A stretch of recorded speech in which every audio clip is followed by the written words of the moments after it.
What's the dumbest thing an ex ever said to try and win you back? When I first tried to break up with her, she just kept saying no until I gave in. She said no for more than 10 minutes. The second time I tried to break up with her, she pulled the same trick, but this time, ready for it, I beat her at her own game and said yes in response. When I got bored of this back and forth, I said, well, it's a yes, so I'm sorry. Goodbye. She then messaged my brother and sister-in-law, whom she had never met, telling them that I needed to call her back right away because she was unstable and didn't know what she was capable of. When my brother told me that I told him to ignore her, she continued to message them saying everything from when she was pregnant to she deserves better, she deserves me. After 24 hours of relentlessly contacting my family, a family of 7 total, I turned my phone back on and saw I had 150 texts and 19 voicemails from her. As an aside, this is where I learned an iMessage can only be so long when it exceeds the maximum character count you have to press on the message, and it is opened up on the Notes app. When I called her back, she immediately started yelling at me saying things like, how dare I, who do you think you are, she deserves better. I told her I would hang up and block her everywhere I could if she didn't stop yelling at me. I called to have a conversation about why I wanted to break up with her so she could get some closure. She calmed down, and in the coolest tone I've ever heard her speak, she told me that she would tell her dad that I was physically and verbally abusive to her if I didn't get back together with her. Her dad was not a particularly big or scary guy, but he works with my dad where I also work, and it would have been a career ender for me if they had believed her. I decided to roll the dice and tell her that her dad knows she has mental issues and there is no way he would believe her. I knew her dad before I knew her, so I was 25% confident he would take my side. She did have mental issues. For whatever reason, she believed me and went back to crying and yelling at me. I said goodbye, please don't contact me again. After 6 more months of repeated attempts to contact me, I found out she got engaged to some poor guy. I don't know how, who, why, or when it happened, but I was happy it was finally over for me. Unfortunately, I was wrong. She will still follow and unfollow my girlfriend and her dog's Instagram account, as well as like and unlike 2+ year-old pictures on their accounts. She is now married, as of a few months ago, and is still pulling this shit every once in a while. If she wasn't so messed up, or if I didn't respect her dad so much, I would have contacted the guy she married and told him, but at the end of the day it's just not worth it. I may have handled it poorly, but she was a complete nightmare to date. She had crazy mood swings, would yell at me in front of my family and friends, was incredibly bossy, and we had nothing in common. Only a crazy person would think the relationship was going somewhere. TLDR, I managed to find and date the craziest girl I've ever heard of, and it didn't go well. Calls me 6 months after our breakup at 11 PM on a weeknight when I had classes the next day, college. She tells me, remember that tree at the peak of American Fork Canyon that we carved our names into? Yeah, I'm gonna drive up there right now to see it. If you wanna go with me. Why would I want to take a 2-hour drive up the canyon in the middle of the night? Also, I have school tomorrow. Oh. Okay, this was after she ended our 3-year relationship to God be with some white trash bad boy named David that she somehow knew from before I met her. He had gone to prison for stealing semi-trucks and just got out a month or 2 before she ran off with him. I spent about a month acting like a pathetic moron, texting and calling her, begging for her to take me back. To be fair, it was my first real relationship and the thought of losing her was unbearable at the time because I was an idiot. 6 months had been plenty of time to move on though. Thank God she waited that long to crawl back so I could use my brain and say no thanks. Never heard from her again, though I did see her in the newspaper about 2 years later. Apparently her, David, her twin brother Brad, and some other chick all got arrested for counterfeiting money and trying to use it at a local vendor's. They even used plain printer paper and a cheap inkjet printer to do it. I like to imagine them drugged up and suddenly feeling like geniuses when they figured out how to line it up and print on both sides of the paper. Edit. Found the article. I should mention that she looked a lot better when we were dating. Not sure what happened to her. Probably drugs. I broke up with a guy in senior year of high school.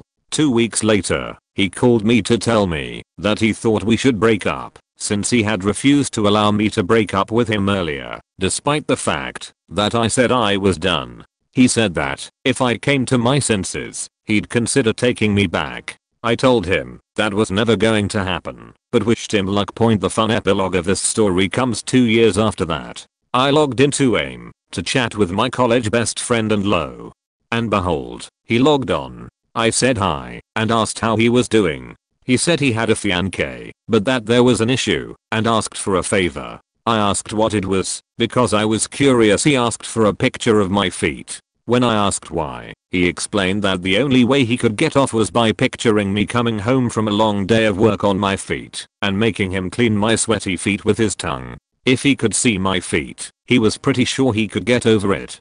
I asked if he tried role-playing with his fiancée, since it was almost certainly the power dynamic he liked, and not specifically me, especially since he and I never did anything remotely like that. He said that they'd tried, but it didn't work, and it was my feet, or he couldn't get hard. He then asked if I'd be willing to boss around him and the woman he was going to marry, so that he could maybe come from Setch with her. I logged off of AIM, and have never logged in again. She tried to recruit me to be a part of a project with the guy that she cheated on me with.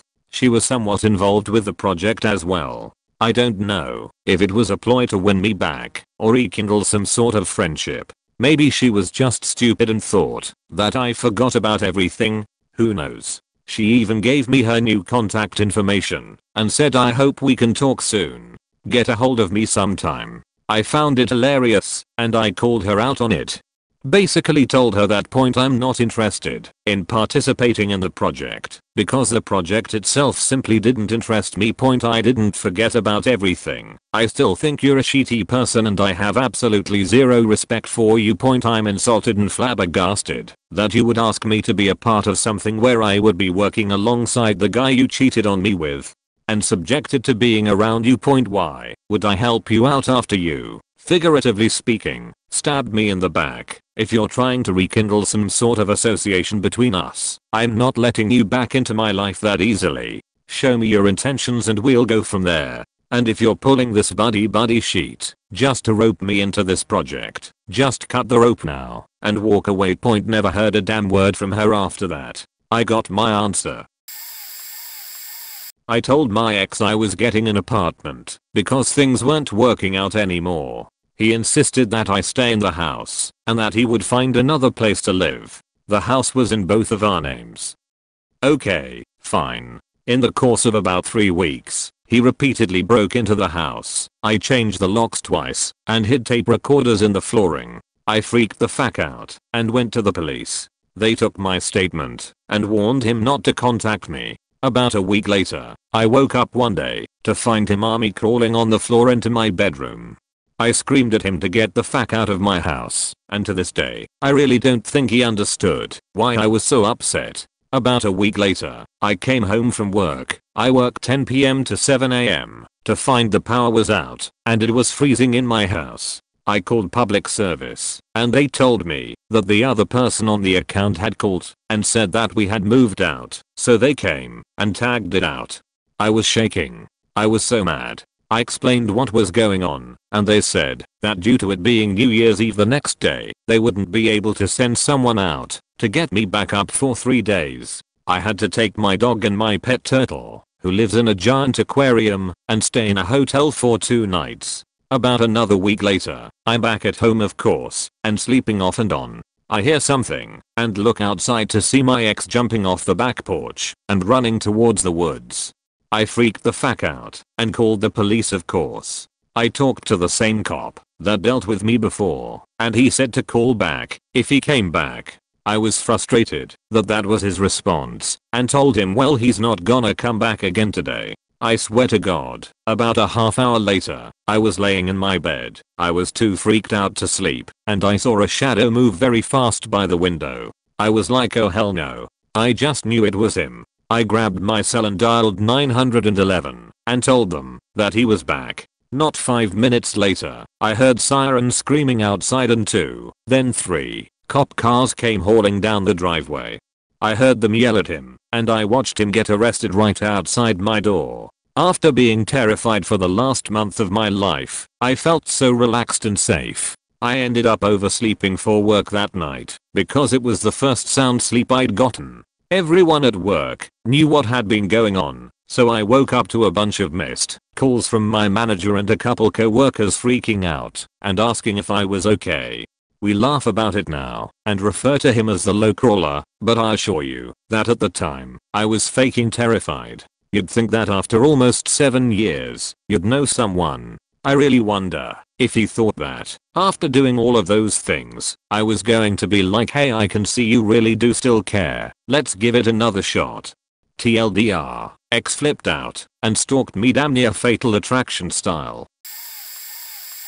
When I was 17, I dated this trailer trash girl from the next school over. Because I was shy and awkward, I had no relationship skills. So, like any young idiot, I fell wildly in love with the first person that noticed me. Short, blonde, big tigs. So fast forward through her cheating on me multiple times, drugs, and her dumping me, and fist fights in all ages Seattle grunge venues, being underage drunk on the avenue in 1992, Doc Martens in people's faces. Lots of head games. Like Sid and Nancy / Kurt and Courtney. The crazy ones drag you through hell. Anyway, 20 years later.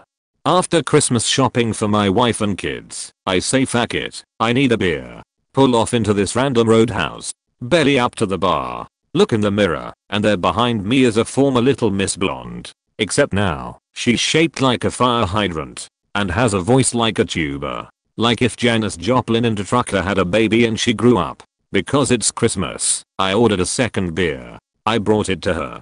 I will introduce myself. She gives me a big hug. We find a table and start catching up. I have a home and a family I love. She's still single, parties, and is into bikers. Instantly, she starts talking about all the sex we had. In pretty good detail, which was flattering, sort of, yet uncomfortable. Then she asks what I'm doing that night. All these awful memories of train wreck relationships come flooding back. Sheet I'd emotionally buried and forced myself to forget. Public arguments and fights, drugs, dysfunctional relationship hell. Then I think about the presents in my car, my home, my family. I finished my beer, wished her Merry Christmas, snuffed out my cigarette, got up, walked out, and never looked back. I'm super faking late, and she didn't say it to try to get back with me, but here it goes. I had a pretty awesome job, and got to travel the world because of it. We started dating while I was living in the States, and during a 5-month ongoing work trip to various countries in Europe, I flew her out to Athens, Greece, where I had rented an absolutely baller apartment just outside of the city center for the month, for us to stay in and enjoy a mini vacation. I was still working, so I would wake up early on the weekdays and head to a cafe to get some work in. Then I would come back and make her lunch, hang out, go do some activities. Then just take my laptop with me when we go to dinner and catch some more work after we are done eating. She was aware of that plan before she came and seemed quite alright with it. We then took a train to Serbia, where we stayed in an apartment in Nice to visit one of my best friends, who is a Serb. More morning work schedule, more partying, etc. Point we get back to the States. I quit my faking amazing job so I can find a job in the States. So I can live with her and help her with rent while she finishes her masters. I'm totally cool with this. She wants to travel when she's done, so I can do a year or 2 of sitting still. So we shack up in one city 2 hours away from where she's going to school. I started the job hunt in City A, got a few offers, but they weren't fantastic, so she said I probably shouldn't take them. I say no, keep looking. I get another offer, but then she's considering a school in City B, so I say no, because I don't want to accept it then end up not even moving to said city. I get a job as a security guard in the meantime, just to pay the bills and whatnot. Point I'm accustomed to working weird hours, because of my world traveling job, and dealing with time differences, so I volunteer for a lot of the shitty third shift gigs for the various places the security company serviced. Third shift is great. I get home when she's getting up, we go out for breakfast, go for a walk, hang out a little bit, then I go crash until dinner time, rinse and repeat. I can spend my 8 to 16-hour shifts applying for other jobs, studying for my certifications, etc. So it's a great setup. I'm easily putting in over 70 hours a week, no sweat, usually upwards of 80 points. She gets into the school in City A, so I say that I'll just transfer my security job over there. I had already investigated it, so I could move with her and still have some income while I applied, interviewed, etc. for the well-paying jobs in my industry. The whole time we've been back in the States, she has been more and more distant. Our sex life became virtually non-existent, and she spent most nights while I was at work avoiding texting me and playing video games with her online friends, all of which are incredibly thirsty fuckboys. She moves to the college town I'm following in 2 weeks after I can get the transfer finalized and whatnot. On one of my rare days off, we were playing a game of LOL together. We were both gamers, her much more so than I though, and talking on Skype, and in the middle of the faking game tells me she hasn't cared about me since we got back from Europe, and it's stupid that I have issues with her spending all her time talking to other guys, and I should stop shoving my insecurities on her. And she's disappointed in my being a security guard, and that I'm very unmotivated. I say fair enough, what can we do to fix it? Even though I should blown my faking top then, because I quit my baller faking world traveling job to support her through a higher degree. She gives me the let's take some time, grow a little bit, and keep in touch, and start out as friends again, like we did before. Okay, that's a load of shit, but if it's what you want then I'm on board. A few weeks go by, I don't talk to her, because she said she wanted some space. Turns out she immediately started dating another guy, and had been telling my friends how shitty of a person I was, and how I was doing nothing with my life but being a security guard. Fuck her anyways. A few weeks after that I signed a contract with a high paying job similar to my old one, just minus the excessive world travel, in the same faking city just to spite her. Bought a motorcycle, and I'm generally 10x better off than I was spending all my money supporting her drive vagined self. My second wife was deported back to Canada for committing a serious crime. Throughout the time I believed she was innocent. I wrote her 5-page letters every other day, kept her commissary filled up with cash. I spent thousands on phone calls and money on her account so she can call her family. The moment she got out of prison, she cheated on me. Same day. A few hours after. Yes, I was still in the USA, but I was less than 5 days away from making that trip, giving up my citizenship and becoming Canadian. We were going to start a family, yada yada. Yet she just couldn't wait 5 days for me. Cheating is one of my I will break up with you, no matter what situations. She didn't think that I would actually break up with her over this. So when I broke up with her over this, she demanded that I take her back because she didn't have a job and she was homeless. The guy she slept with was also homeless. She tried to take the moral high road, stating what a piece of shit I was because I wouldn't support my wife. She then threw a tantrum. You will give me money, you will take me back, and you will get over me faking other men, because that's just what I want to do. You have no choice in the matter. I hung up on her and refused to take her calls. Long story short, I ended up lucking out. It turns out I wasn't legally married to her anyways. She organized a fake wedding, fake marriage license, fake-ish person who married us. According to her, she didn't actually want to get married because she still wanted to have sex with others. She faked the whole thing, so I'd shut up about it. Hell, her whole I'm a sane person was an act as well. TLDR. Ex-wife cheated on me when she got out of prison, then threw a tantrum. Turns out she faked our wedding. Not said but did. Boyfriend sabotaged our protection, poked holes or tampered with a condom on purpose, and I wound up pregnant.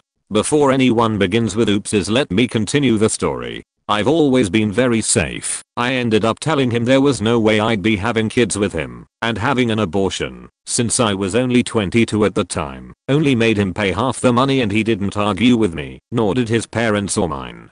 I knew that he had been in a relationship with a prior girl to this with a child already who had left him and moved to Michigan. I never knew the full details though, just assumed it didn't work out, but did wonder why he didn't pay child support or didn't keep in contact. Being a young adult, red flags don't occur to you as easily as an adult with some experience. Anyways, I found out from some of our mutual friends later on that it turns out he tried something similar with her and she moved away with her parents instead of staying with him.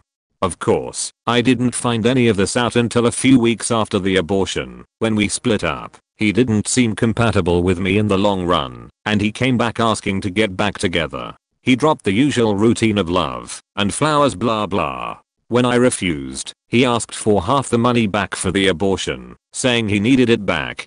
Know what the fact? I again found out from one of my brother's friends that he had been secretly talking to his ex in Michigan and had wanted the money back to go out and fly to see her after things started going downhill with us before the procedure.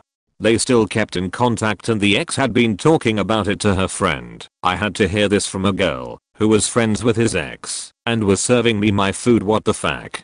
I don't think his ex had any idea we were even together or what was happening. He was lying to his ex and she had no idea what had happened. So he tried to trap two women, got one knocked up, and had two plans to keep them both on the fence. Here's the kicker. For a short while we were staying with his parents and they knew about this. When I confronted them and asked them why they didn't tell me, they simply said they didn't want to get involved in their son's business.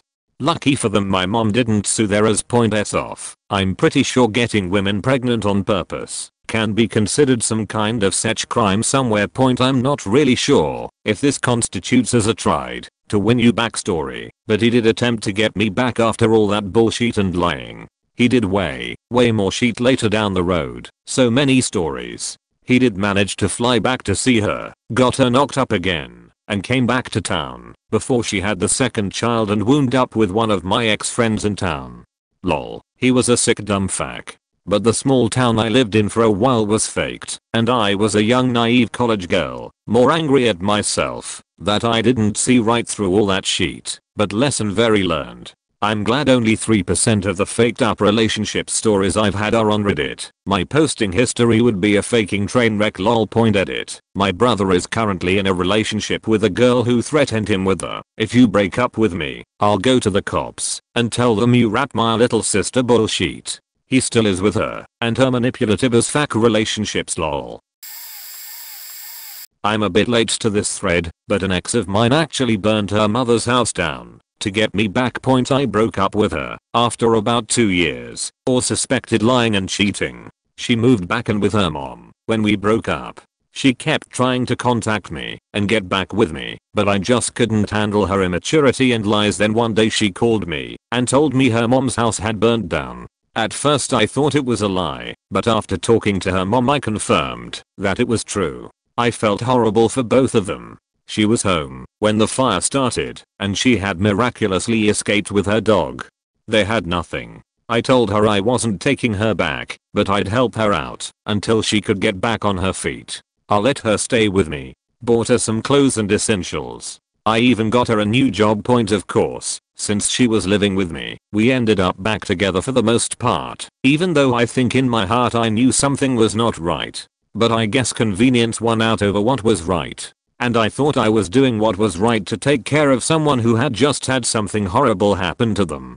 You see, I knew what she was going through, because when I was little, around 5, my mother's house burned down, and we had nothing for a while. One of my friends at the time even told me that she started the fire, but me being dumb to the situation, I stood up for her and actually got in my friend's face. Then one day I went to pick her up from work and caught her sucking her new boss's dick in the parking lot of the job I had gotten her. I went home, packed my shit and left. I didn't want to even be in that place anymore. A few days later her mom called me and asked me to meet her at the burnt house, where she told me that the fire department had determined that the fire had started in a trash can in the living room and an accelerant had been used to start the fire. My ex burned her own mother's house down to get me to feel sorry for her and take her back. and she knew it would work because I had gone through the same thing. And her poor mother lost her home and had nothing because the fire was started intentionally. The insurance wouldn't cover her. Never date a redhead. I dated a girl for about 5 months, and then one day I started looking past the gorgeous and realized she was not intelligent. Painfully not intelligent. She was book smart, but just the sheet that came out of her mouth reminded me of Jessica Simpson asking if tuna was chicken. Oddly, she looked like a skinny Jessica Simpson. I digress. So I decided that the relationship was over and I moved on. 6 months later, she calls me while I'm on a date with my now wife about 20 times. Since she did have some ties to my sister and to some social friends, I finally answered thinking there was some kind of emergency.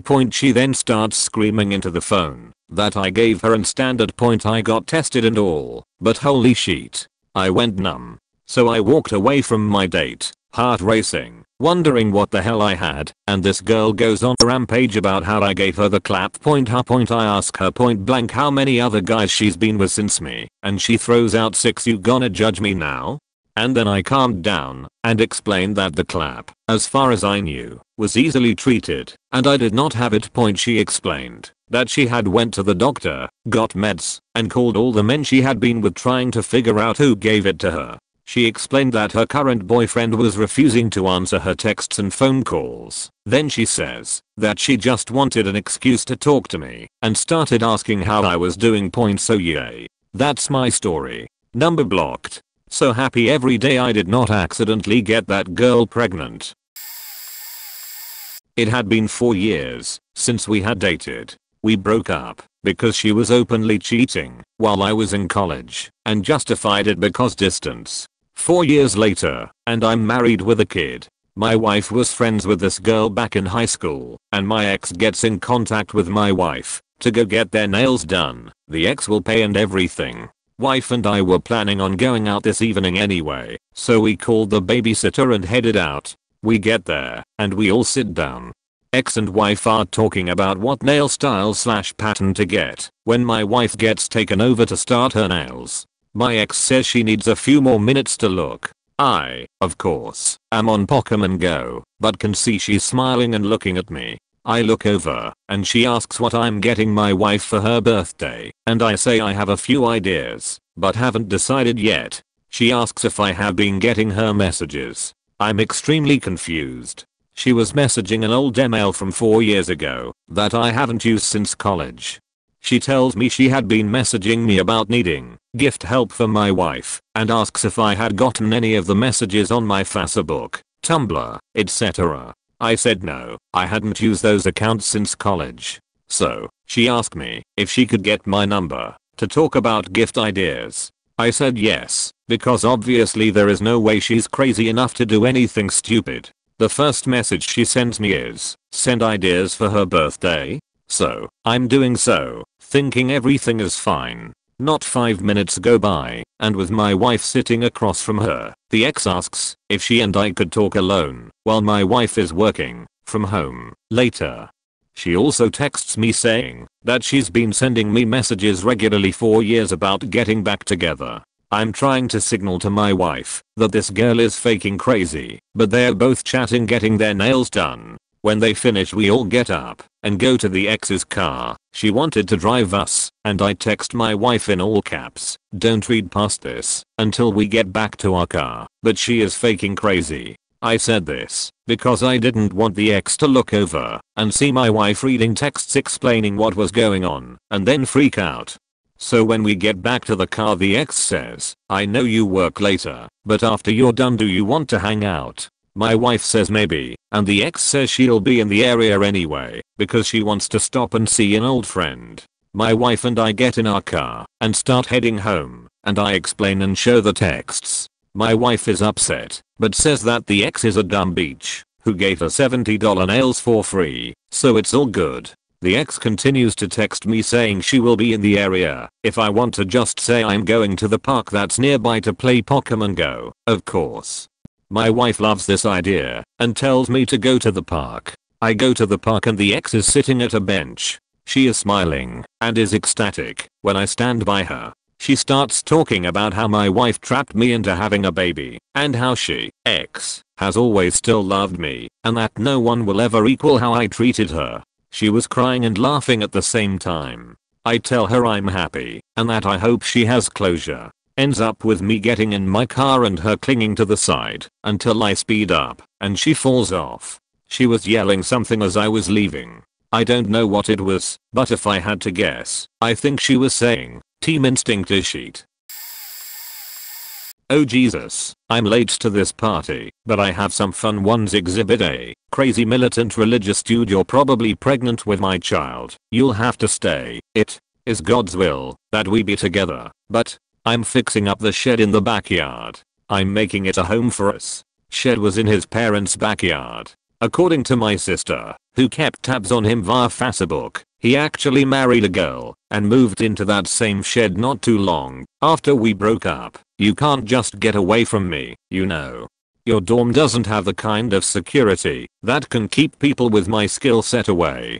Dude was a locksmith. Come outside right now. We need to talk. He lived 2+ hours away from me, and it was 3:30 AM. He drove to my house and was standing under my window. Exhibit B. Also religious abusive nutcase. This guy broke up with me, so I'd beg for him back. After months of mental and emotional abuse, somehow instincts kicked in, and I was out of the state the next morning.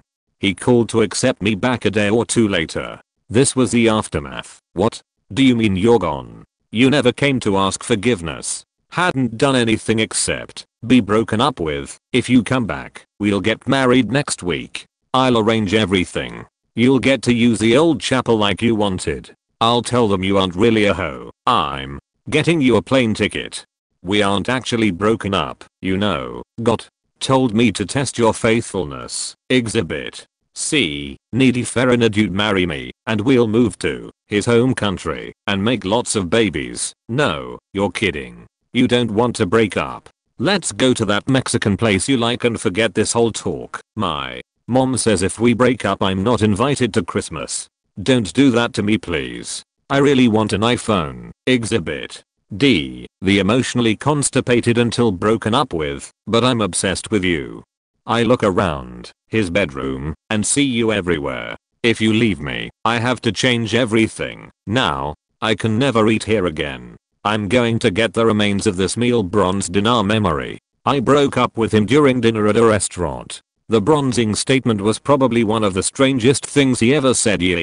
I knew how to pick him. Fortunately I've left all that behind, and I'm in a healthy, loving relationship now.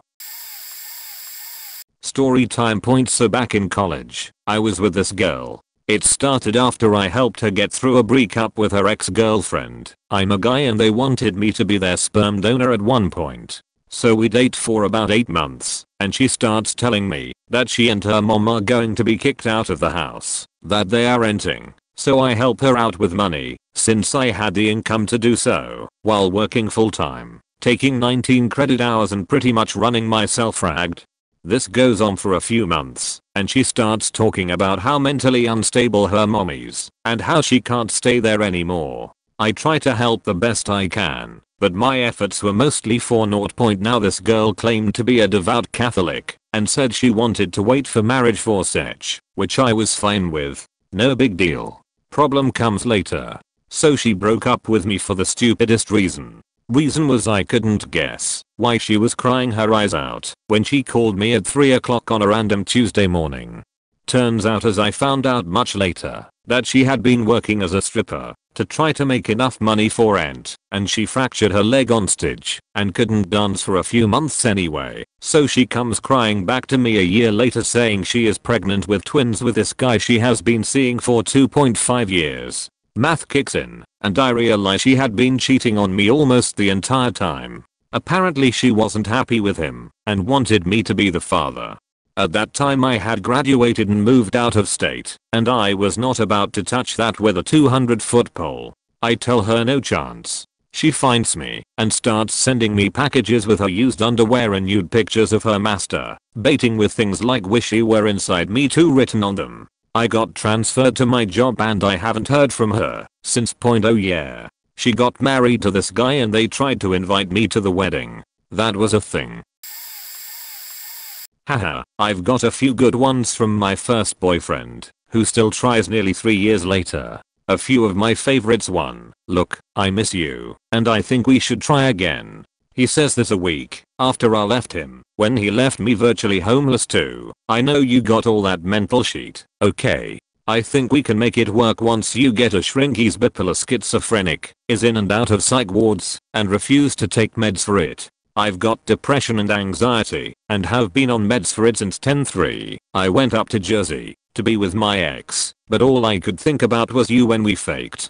I actually found out shortly that Jersey girl has his fucking kid 3. I'll beat that fuck boy's ass.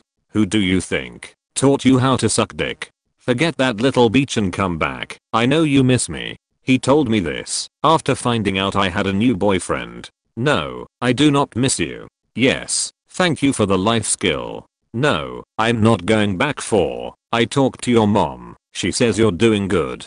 I'm not. I miss you so much. I really think we should move back in together. No, I'm not going to do that.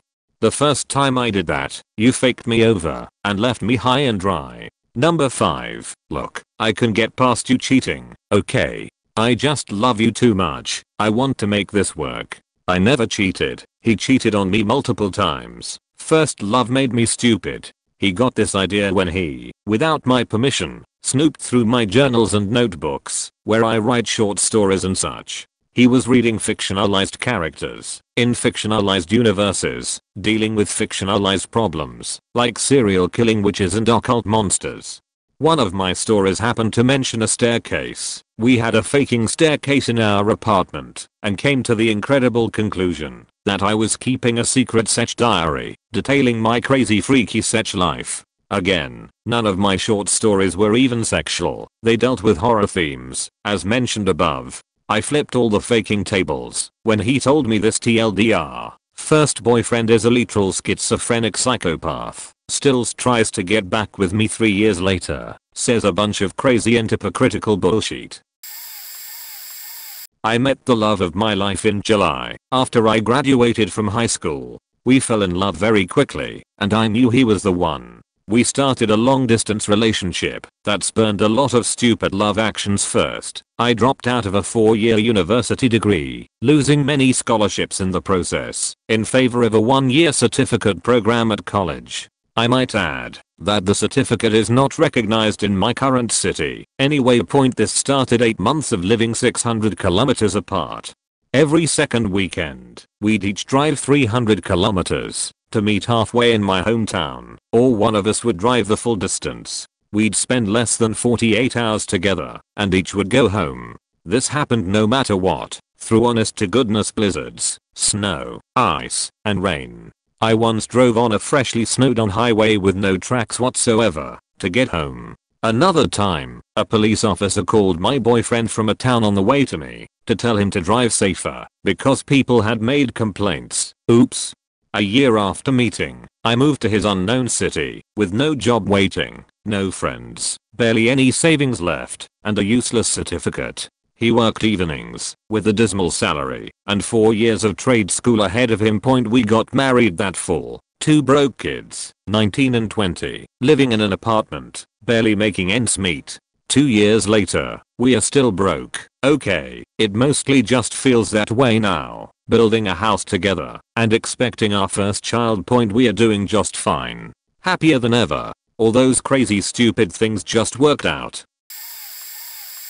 I lied about everything because I didn't want you to leave me. After a 30+ hour premeditated fake kidnapping of herself, she had a split personality disorder that she claimed she had and was supposed to be taking medication that I was completely not aware of for the 2 months we were dating.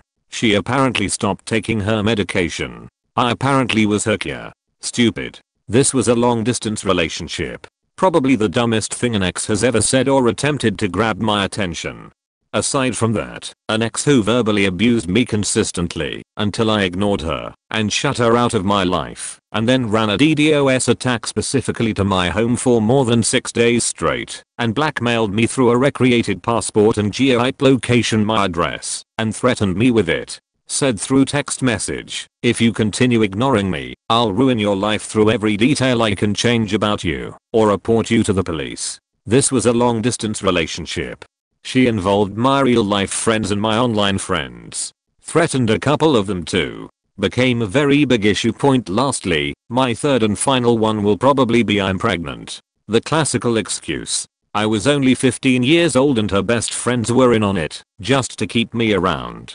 Big coincidence, she got her period after she found out I was seeking school counseling. Later on in life, her closest friend became a very good friend of mine and told me how she consistently lied most of the time, especially pregnancy, to keep me around. In the Rhine Valley region of Germany exists the tradition of cutting birch trees, decorating them and putting them in front of your crush's window on May 1st, same time as the erection of maypoles in the village places. The trees usually stay until June 1st. They are usually vibrantly decorated with bright papers, and often with a heart and the name of the beloved person who is the recipient. I broke up with my ex about 6 weeks before May. I received a decorated birch tree that year. At first, I thought it was by my ex, who was very clearly not accepting the breakup, yet, just that it wasn't. It was put up by a boy from a neighboring village, who had a crush on me, which I found very flattering and nice of him. I politely declined his advances, though. I was not interested in him romantically. It was a beautiful surprise. Nonetheless, morning of the 2nd of May, I look out of my window, find my tree mutilated and cut into pieces, and the heart is smeared with edding scribbles. I go read them. My ex had the nerve to write all over the heart how he is the only one for me and no one can ever be as good. He must have stalk visited or got word of the tree somehow and decided to destroy it out of jealousy. I was furious. It was such a nice gift and he had to destroy it. Needless to say, this did not really help to bring his point home. He left after things had been south for a year or so. We'd been together 3 years and I sacrificed a lot just to stay in same city as him despite having a job offer out of state. I was relieved when he left, since I was too insecure to do it myself and was ready to move on with my life. He took our cat, which I adored. It hated him, but I accepted the sacrifice. He already hooked up with like 5 girls within a week, a faking week of leaving me, and then ended up marrying another some girl he within 4 months that he claimed was an old friend that he recently reconnected with. Actually was a Tinder fling. He'd still call and try to keep in touch, and I warned him he barely knew her and should have taken our breakup as a sign that he needs to work on himself instead of going on the rebound like this, only to already be getting married. But he was like, "Aren't you happy for me?" And I just wanted him to stick elsewhere, since he was already showing signs of wanting back with me before meeting this girl. So I just acted like I'm happy for him. Probably a couple weeks into the marriage, he's telling me his new wife doesn't care for him like I used to and barely does any housework and would actually physically abuse him. She's an alcoholic. One of the very reasons he left me was I was sick of cleaning up after him and acting like a housewife to his lazy ass, and I started coming out of my shell and expressing this to him very often, not to mention the emotional and physical abuse he put me under. Karma was waiting for this asshole, and he was getting a good dose of it.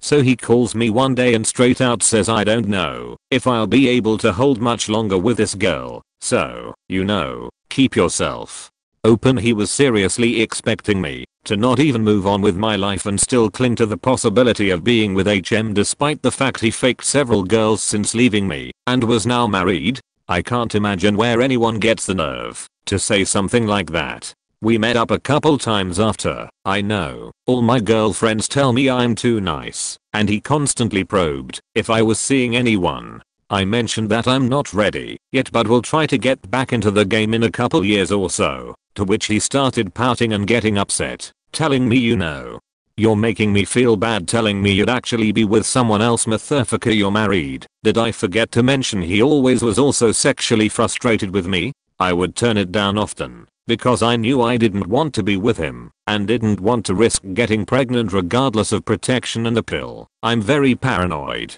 Well, his new wife was much more loose than me and she ended up pregnant. So yeah, he's stuck with that now. Ouch, karma. This is a very weird situation. so I'm going to try to make it make sense for you. So my ex had this weird thing where she was ultra competitive with her best friend slash roommate. She would never discuss grades or marks or anything in any classes with her best friend roommate, and it was the weirdest thing. Everyone else would discuss marks, but these two would just be awkwardly silent. They would never discuss what they wanted to do for careers or anything. Her reasoning was that she wanted to get into medical school, and if she told her best friend slash roommate about it, then she may have competition for a spot in medical school. So my ex came up with this idea to start a club at our school to strengthen her application. However, she refused to tell her roommate slash best friend about it because of the competition thing. She did tell her other roommate who was not in the same program, though. So one day, myself, my ex and the roommate slash best friend decided to go get something to eat together. During this meal, I made a joke and said that we should get mugs or sweaters made up for the club, just as a little fun idea. Bad idea.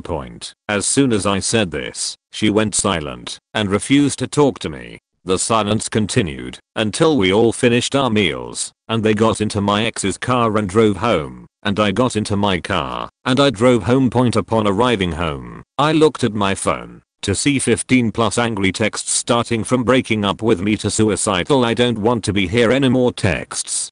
I called and called over and over to try to reach her. The one time I reached her, she told me she drove 45 minutes away along a dirt road and she was going to end it all out there because she was a very religious person, and because I feared for her safety, I told her that if she hung up the phone, I would call her mother and tell her what she just told me. Very family oriented. She agreed to stay on the line as I drove out 45 minutes into the country on a single dirt road and found her pulled into a field on the side. I was able to talk her down and convince her to come home, but this was something we couldn't recover from, and I ended things a week or two later when she was more stable. TLDR, my hyper-competitive crazy ex-girlfriend threatened to kill herself after I told her best friend about a public club that we were starting together. Edit. This was supposed to be the dumbest thing an ex has said to try and win me back, and I really didn't answer the question, so here it is. He tried to win me back by telling me he loved me for the first time after I had already started dating someone else, telling me he would pay me to walk over to his house and give him a blowjob, telling me that I don't love my boyfriend and I'm not happy. Basically he was a miserable, grumpy drunk who was too scared to tell me his real feelings until I had already moved on from him and started dating someone else. It wouldn't have worked out between us anyways. My boyfriend's ex was kind of, okay, really, crazy and addicted to heroin. She broke up with him after he learned she had been lying to him about being clean for the 2 years they were dating and was thinking about breaking up with her anyways. About 2 months after this we started talking and she got jealous and decided she wanted him back now. She did everything from threatening to kill herself, sending him pictures of her with a lighter near his favorite record, and saying she was going to burn all his stuff that was still at her house, threatening to attack me, telling him she was pregnant, telling me that he was texting her and calling her constantly, telling her he still loved her, etc.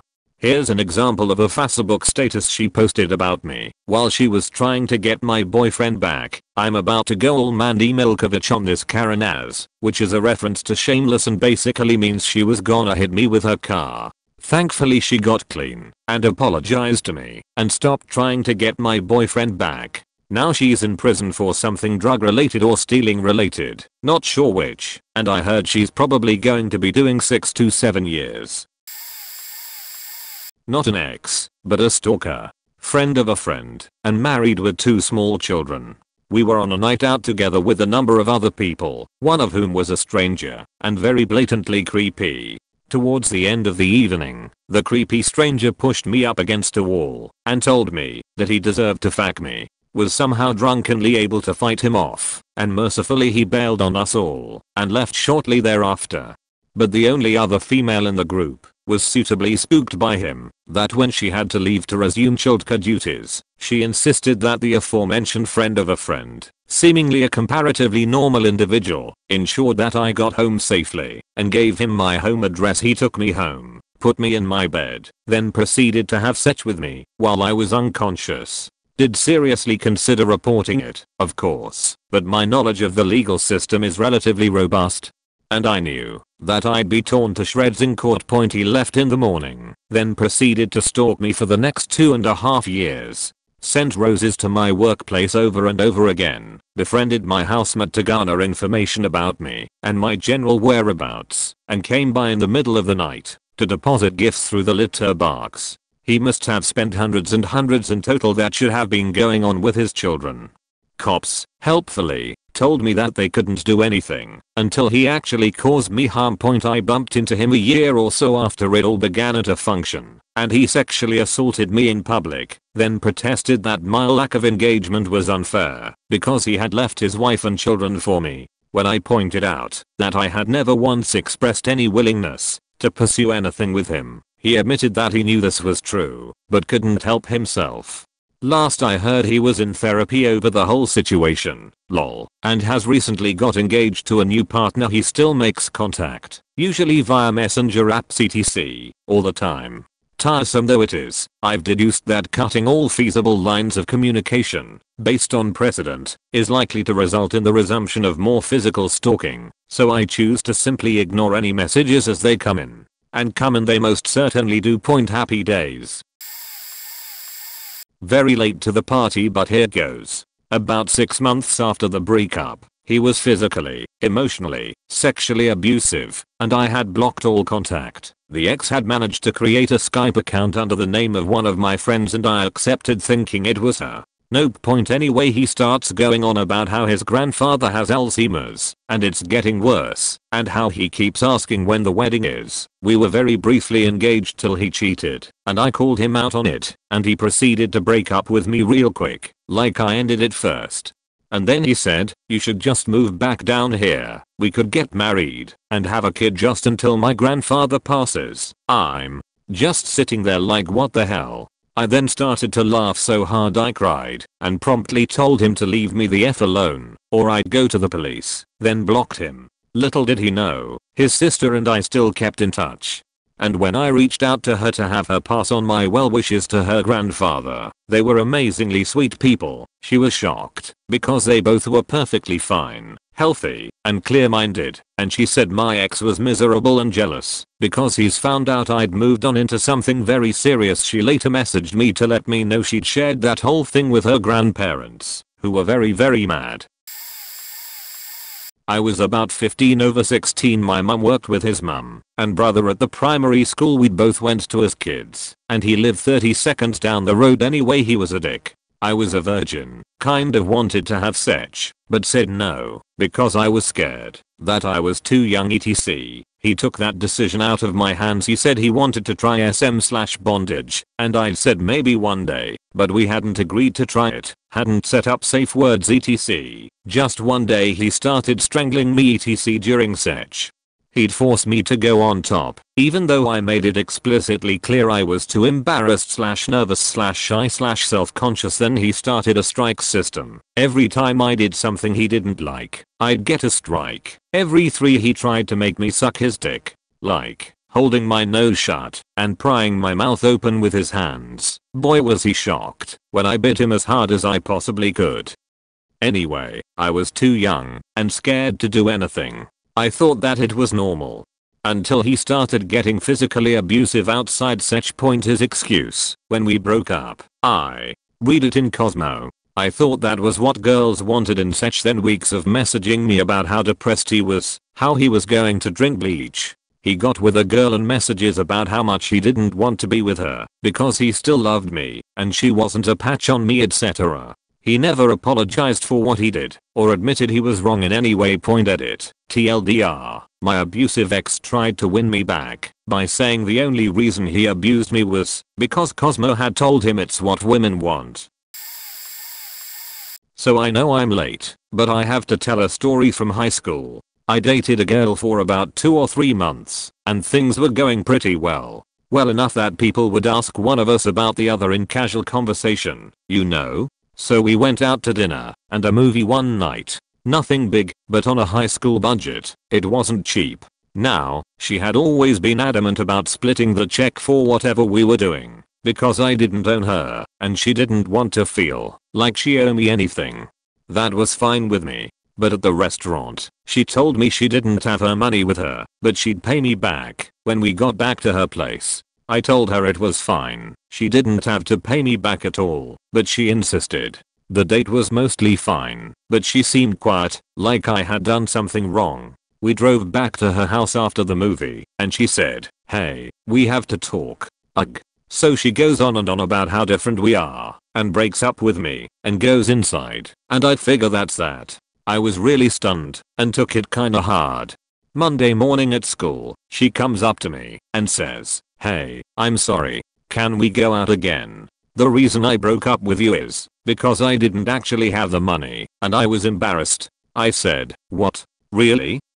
A, that's terrible. I was really hurt, and B, I told you it was fine. You didn't have to pay me back. She's all I'm sorry, and crying, so I agreed that we could unbreak up. She just needed to be honest with me in the future.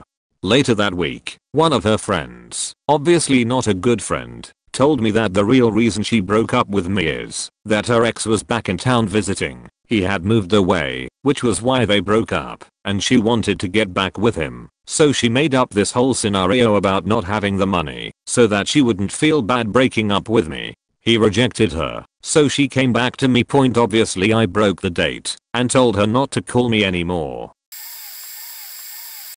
Things that make me feel less shitty as a human being. So I had a girlfriend that was so confident I wouldn't dump her that she just took off her clothes and got in my bed after I told her, "Look, I gave you 3 weeks to find a place to stay. Time's up. Get out of my apartment. If you don't leave, the cops will remove you." To her absolute surprise, the cops removed her at around 5 am. Come 6 or 7, she called me crying from the front steps. She just wants to talk. I'm not a heartless monster, so we talk. She apologizes profusely for all the cheating, manipulation, and overall cheat behavior. I tell her she's going to be okay, just treat people better. She thinks that's her in. Let's just go upstairs, okay? Wobbly puppy dog eyes, lol, no. I very gently decline and tell her the days of staying with me are over, but we can talk anytime. The remorse evaporates like drops of PGA on a red hot skillet. Her face looks like an agitated Wolverine as she curses me like a sailor with Tourette's. Yeah.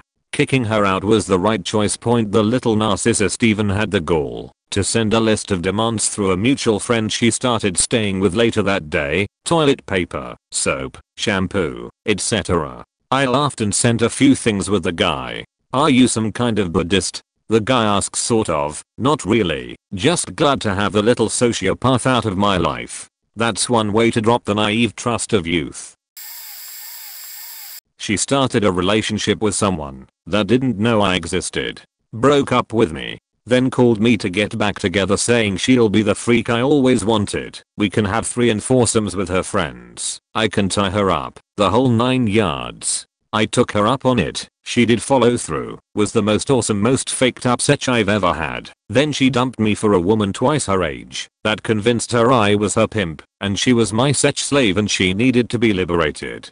Then she proceeded to try and tell everyone I had enslaved her and forced her to have the most depraved sex ever. She got white knights to try and come to her rescue while she was in this relationship with the older woman, mind you. I got into no less than about 4 fist fights because these guys came to punish me for what I did to her. Funny thing, all these guys thought she was going to be their girlfriend and that's why they were coming to her rescue. Out of the 11 guys that came to beat my ass, only 4 couldn't be talked down and convinced they were being played. I got a new job, moved to the other side of the country, and, well, life went on. I finally found a wife and we were having our first kid. Somehow she found out and got hold of my wife and told her that she and I had been in a multi-year torrid secret affair and I was the father of her 4 children. My wife knew I had a crazy ex, but she didn't realize how bad. The woman even threatened to send all the kids to live with me. My wife finally told her that we'd do a paternity test, work through the courts with lawyers, and she said, "Oh yeah, we can afford lawyers, and if they were mine she'd file for full custody and have her parental rights stripped." My ex freaked out all over my 7-month pregnant wife and my wife calmly said, look, I won't get into some stupid low trash hoe fight with you because that's you, not me. After this call I'm telling the police you threatened to kill my unborn child. I already carry a gun all the time. If I see you, I will just shoot you and put you down like the used up dog that you are. My wife hit record on her phone. After she said that, my ex went off and threatened to kill my wife and cut out her unborn baby and eat it in front of her. Got a restraining order that day. Divorce wasn't final yet. She asked for it, but she'd been dating a few guys in the 4 months since we'd started the process. We were still living in the same house since we owned it together and were trying to sell it. I had not been dating anyone, not because I'm some chaste adherent to the bonds of matrimony, but I just knew it was a really bad time to start a relationship. Point anyway, she spoke loudly on the phone with the other guys she was seeing so that I'd overhear, but by then I'd gone full zen. Unfortunately, none of those guys wanted to jump right into paying for all of her stuff the way I had been. Then we told her son that we were splitting, and he fell apart. He was 11, so one afternoon she came to me and says, I shit you not, so, what do ya wanna do? What? I knew what she was talking about, but I still couldn't believe it. We were 4 months into this mess and she'd been going out of her way to treat me like shit for its entirety. What do you want to do about us? Oh, we are too far along now, kiddo. There's no going back from this. We sold the house a month later. I figured out she'd stolen thousands from me during our time together. My fault, really. I'll let her handle the bills. She stole one of my pistols when she moved out and told people I beat her and was a pervert because I watched porn. Backstory, we were like 17 over 18. So we had already been broken up for a few months at this point. She had cheated on me multiple times and was physically, verbally, and emotionally abusive towards me, and later on in life sexually abusive, rapping me once. I wanted nothing to do with her. Unfortunately my family was friends with her. They wanted me to hang out with her because she wasn't doing well mentally/emotionally and thought hanging out with me would help her. I hadn't told them really anything about the abuse because the reason she gave me for the abuse was I wouldn't hit you if you stopped doing drugs like a loser, and I didn't want to admit to my family that I was an addict. Anyway, I eventually gave in and agreed to hang out with her for a day against my better judgment. Point story. So we were hanging out in my room, just watching shit on TV and talking. Things were going better than expected so far. I was even starting to sort of develop feelings for her again. Suddenly I get a text from a girl. She asked me who the text was from, and I told her. Suddenly she slaps me, pretty hard too. I say what the fuck? She says she doesn't want me talking to other girls. She then hits me with what I think is the stupidest thing I've ever heard. I don't want to date you, but I don't want you dating anyone other than me. We ended up getting back together for a while after, on and off for about a year. We eventually broke up, but I don't remember how it happened. Now I pretty much cut her out of my life completely. Unfortunately I saw her at the liquor store she worked at a few weeks ago. I didn't know she worked there. Shit was awkward. She messaged me on Facebook later that day and wanted to reconnect. I told her no, fuck off. I've been in a solid relationship that I'm actually really happy in for about 2 years now. I'm not doing anything that could even possibly fuck that up. This is more of a grand gesture to win you back rather than a thing said point. So we had recently broken up. The feelings just weren't there and she was sort of clingy. I ended up having to lie about myself just to make her happy, but in the end, it just wasn't going to work out. So I called her at work to tell her that it was over. She cried profusely, even though we had only been dating for like 2-ish months. I felt bad, but that's normal for a breakup. Anyways, a few days later I'm hanging out with my friends and I get a phone call from my mother. She drove all the way up to our house on Black Friday to apologize. We live in the middle of nowhere and like an hour away from her. Anyways, my friends drop me off and we awkwardly hang out that evening. Then I tell her she has to go home, but it begins to snow a lot. She can't go home and now she's stuck staying at my house after all of the awkwardness. She corners me and says that she's so sorry and that she wants to try to make things work. I in a moment of weakness accept. She sleeps over, and then that next morning I wake up with a pit in my stomach and all I can think about is, no, this will not work. We have to break up. I break up with her again, and she cries, and I take her out to her car in the driveway, and she asks all sorts of strange things like, can we still be friends? Will you ever change your mind? I begrudgingly say, yes, of course I lied. I was she and she was a he in this story. I was the creepo that showed up at her house in a grand gesture point. Thinking back on it, she wasn't worth it, and I'm in the most amazing relationship I've ever been in. We're engaged, and life has never been so awesome. So don't do things like this, because they're creepy, and best of all, you will find somebody, chances are, somebody 1,000,000 times more awesome than they were. I had this convo with my shitty ex about 3 months after we stopped talking. It was a toxic relationship, and she had cheated on me twice when we were dating, so I was in heavy moving on mode and wanted to leave her all behind. She had other plans, I guess, and she was supposedly drunk during this 2-pointer. I miss you, me. Ahaha, you don't miss me. Why don't you miss me, me? Because I don't. Simple as that. Huh, what about her child? Don't you miss him? He misses you, me. Don't try that shit again. Won't work, huh? I think we should still get back together, me. Well, I don't, so not going to happen, huh? We're obviously not going to get back together, me. Yep. Glad you finally figured that out, huh? That's not what you're supposed to say. I miss you, me. Okay, I stopped texting back after that at this point, but she kept going. Texted me this in under 5 minutes. I never responded, huh? Is it because of former friend of mine that she faked when we were still dating? We are only friends now.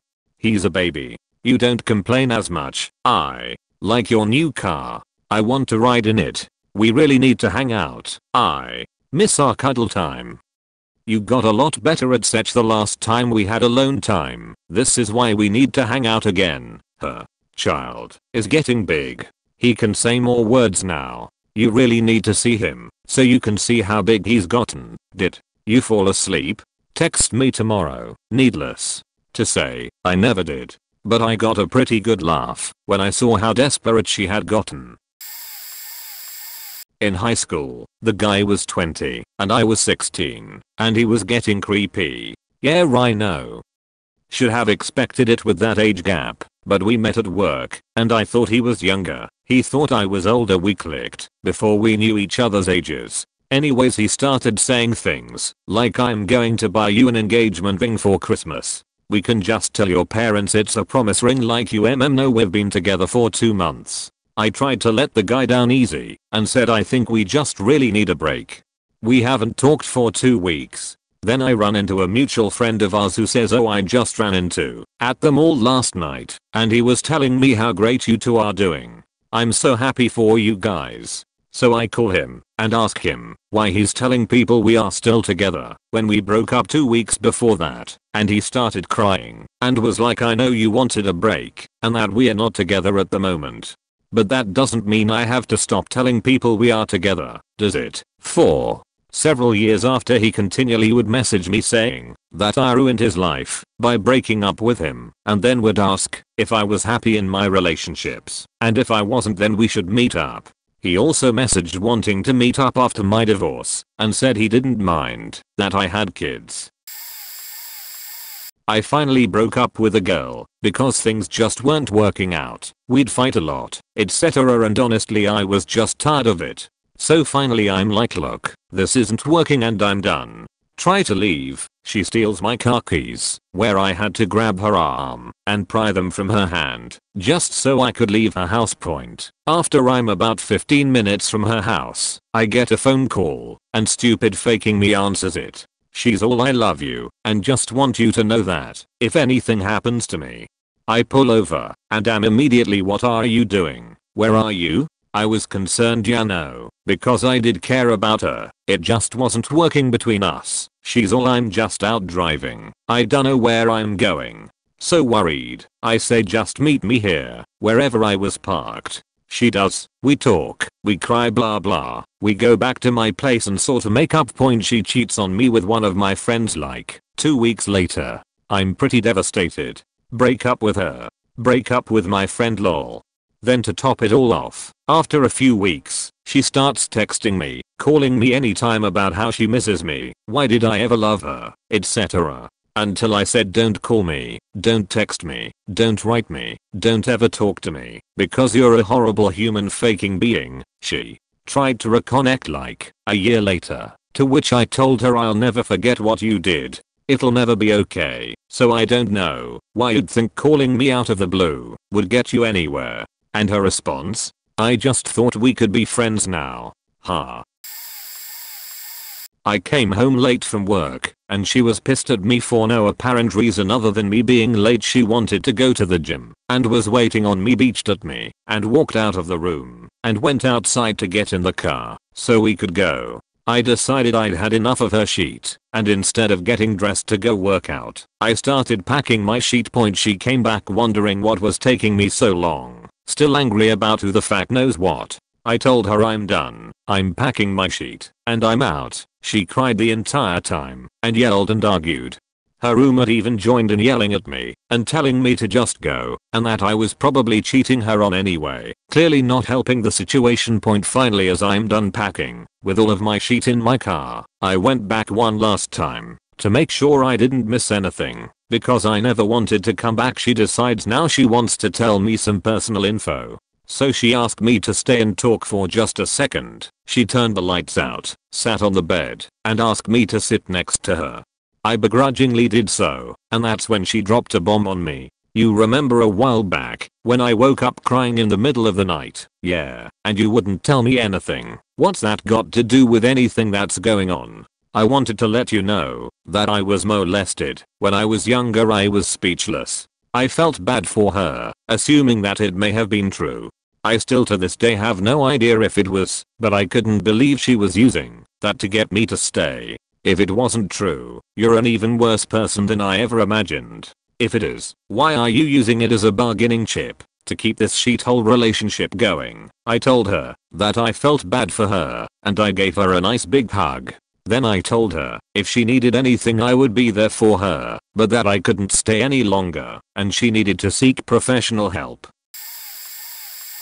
Well, after she broke up with me the fourth time, after having denied the 3 previous times ever happened, usually the day after the breakup, and I believe she literally gaslighted herself on these things, which I'd warned her would be the final time, I just said fine, we are done. I was about 2,000 miles away, doing 12 to 16 hour days of training, and had left her with the knowledge that one more time would be it.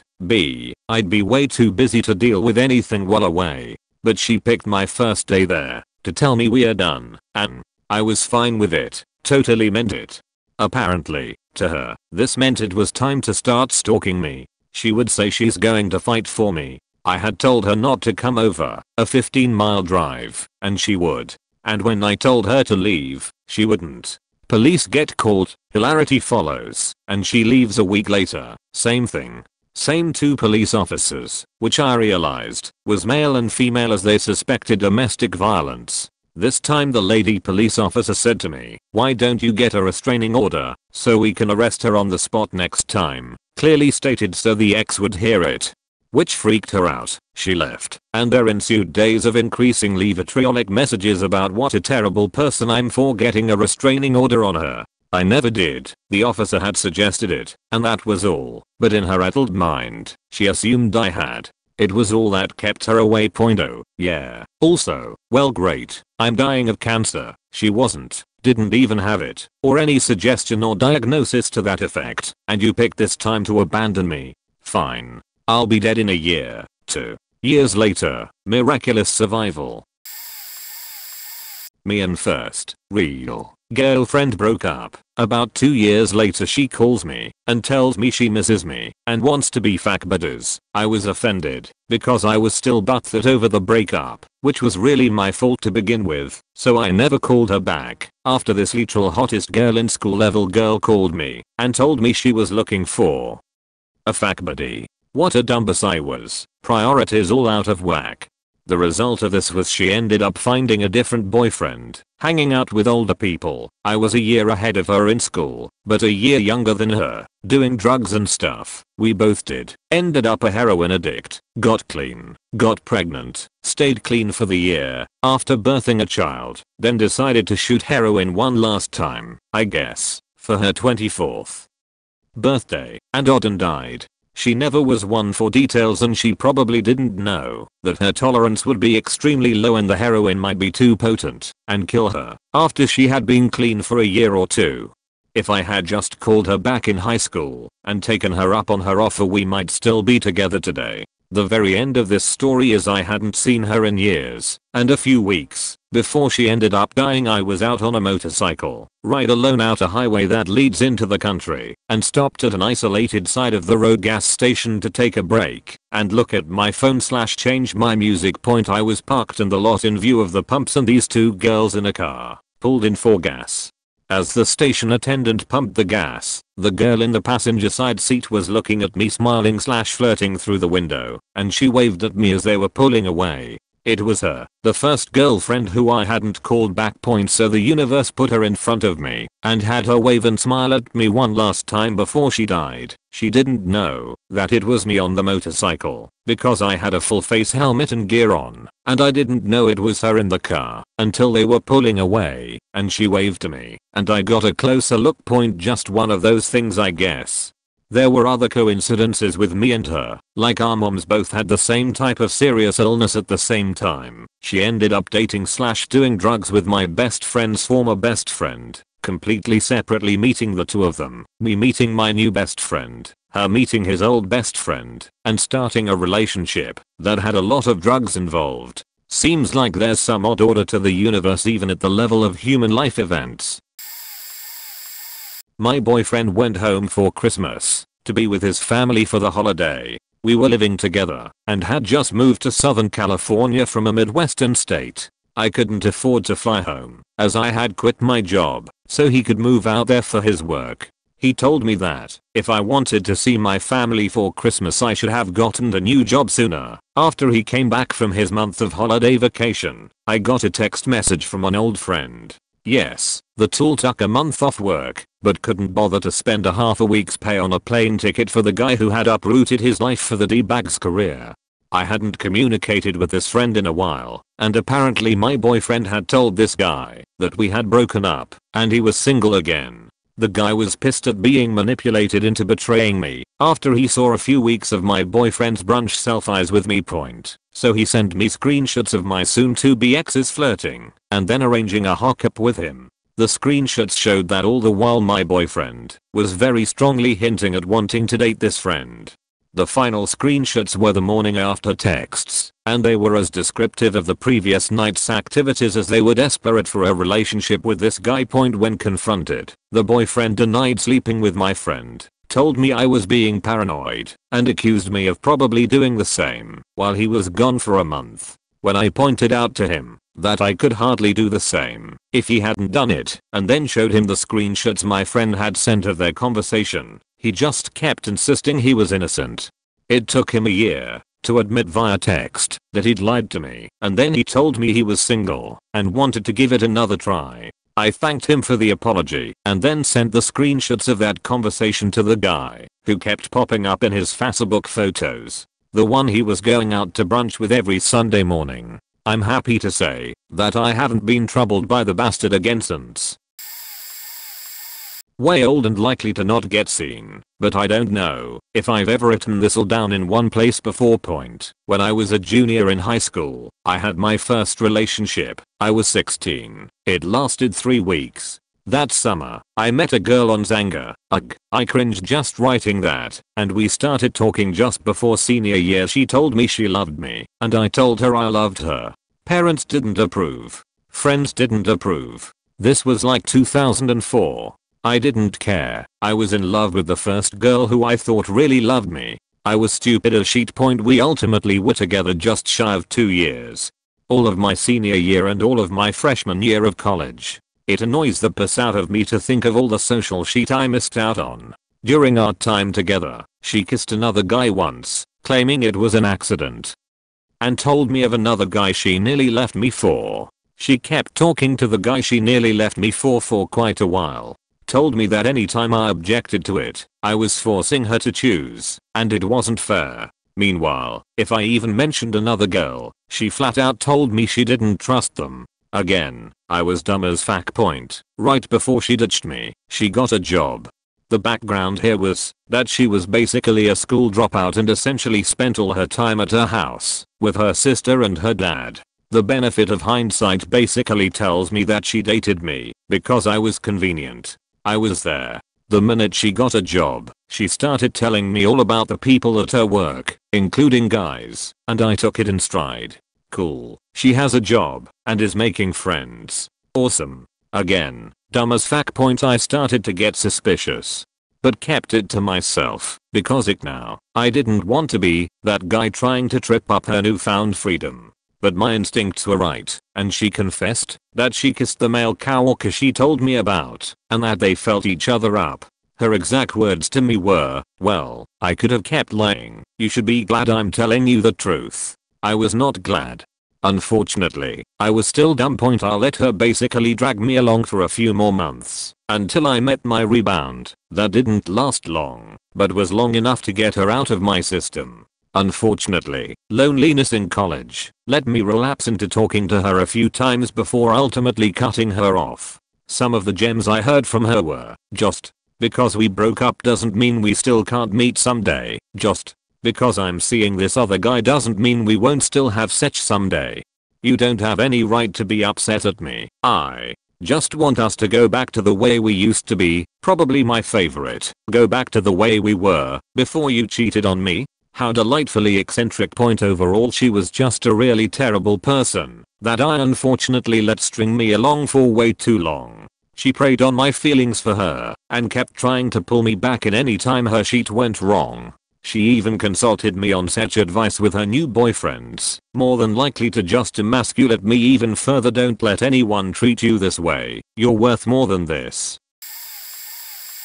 After numerous conversations and confusion toward what we were, and then finally settling on being friends until we learned to take care of ourselves better, she texted me all night one night begging me to come out because no guys were giving her attention. "Sorry, I'm doing work tonight and getting up early." She just steamrolled right through that and kept saying things like, "Oh hey, so we are here at this bar now," like expecting that I'd just show up at her every beck and call and can me and 4 friends crash at your place. I don't want to pay for an Uber all the way home.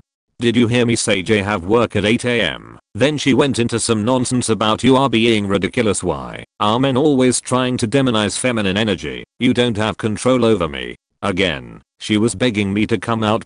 I then may have maybe a little bit lost my sheet and called her some pretty nasty names for the next 4 hours and justifying it by "This is what you want, right? Attention? You really don't care what kind." I didn't sleep that night.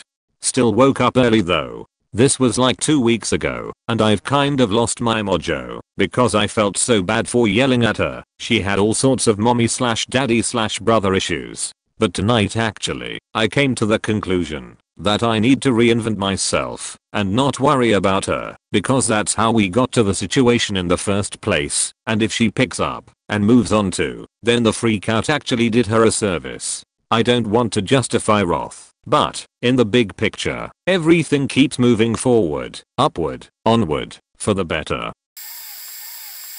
Had an ex that would show up everywhere I was at. This was just at the very beginning of MySpace, so there was no checking in or pics of food. She just knew the right place to be. Every time I spotted her, she would say something like, "Took you long enough," or "I was hoping you'd see me before I had to come over to you." Then she would proceed to try to start a fight with me. Sometimes she'd hand me a note confessing her soul or telling me I was a piece of shit for ignoring her when I was at whichever place that I never saw her at. It was pretty crazy. Well, one morning I wake up and she's just standing at the foot of my bed. Now, I'm kind of a cunt in the mornings anyways, but this took me from first gear straight to 5th. I'll let her have it. I thought I was pretty clear every time some crazy shit happened anyways, but I'll let this chick straight faking have it. Told her she was crazy, she was upsetting, she was unreasonable, stalker, idiot, dumb, the list goes on. But then it dawns on me. I'm gradually waking up more and more. How the fuck did you get into my apartment? She knew where my spare key was in a dresser. When she came to get the few things she had at my place, she stole that sheet. Tell me some corny shit about how I'm like a locked door, and she's the key to break my walls. And she'll never quit trying, no matter how mean I am, because she knows it's just me being protective. Pretty much exactly a year ago I started seeing this girl that I met on Tinder. She was a lot like myself, in many ways. Never found anyone like her before. She was great, really great in many ways. After some time, I realized she was bipolar. Like, really bipolar. She could go from being extremely glad to the most depressing person ever. Telling me that this is not the XXXXX I used to know. She used her name in third person. Mostly she was like that. She did not remember the happy person she used to be, but sometimes she had these moments where she said XXXXX is back. Me, as a person who has lived a tough life, where unstable mood/temperament wasn't an option, else I would probably have gotten beaten up pretty hard by my dad. It was really difficult to understand how a person could change mood so rapidly. When she was at the extreme bottom, not suicidal, but not far from it, I couldn't do anything to get her on a better mood. It was impossible. She could be upset for an entire day, but she had this thing while running. She loved running. So sometimes when she was really upset, and I tried my best to cheer her up and make her happy, she just had to go for a run. 30 to 40 minutes later, she was back, and she had found herself again. I was like, what the fuck? How can your mood change like that? Anyway, at first she just wanted some friends with benefits relationship. She had broken up with her ex 3 months earlier. Then she got to know me and really liked me. But one day she made the decision that we had to go separate ways to find ourselves. I was a bit sad, but I really understood what she was going with. So we broke up and moved on. A week later she contacted me, saying that there is this girl that really loves you and wants to be part of your life. I was like, but how can you keep changing your mind and mood all the time? You haven't found yourself yet, since that is a process which takes years for most. Take your time to take care of yourself. A couple weeks later she found another dude. It hurt a bit, since I really liked her, but that mood was just too much. She told me months later that she had found herself and whatnot. Saw some moments where she uploaded images with depressing texts and whatnot. I was like, here we go again. And now I think she has broken up with that dude and is on the lookout again. A lot of friends invite me on Facebook. That's her thing when she is searching. I've had a few cheating exes. Boy do I know how to pick them. The first one I broke up with after finding out she was secretly sleeping with at least 4 other men I could find out about. She was incredibly possessive, and I wasn't even allowed to talk to my own friends without her blowing up. Fast forward a few months after our breakup, and she messages me saying how she is in this horrible relationship with this guy who controls her and made her stop talking to her friends or meeting up with her other boyfriends, even though he sleeps with whoever he wants. Sound familiar? She apologized for how she treated me and begged to get back together so I could heroically fend off this monster and rescue the damsel in distress and return her to her old life. I simply replied, can't do it. My armor is in the shop being shined. And never spoke with her again. My next ex I was caught cheating and immediately dumped. She didn't seem to phase as she ended up moving in with the guy. I finished my master's thesis and decided on a change and moved overseas.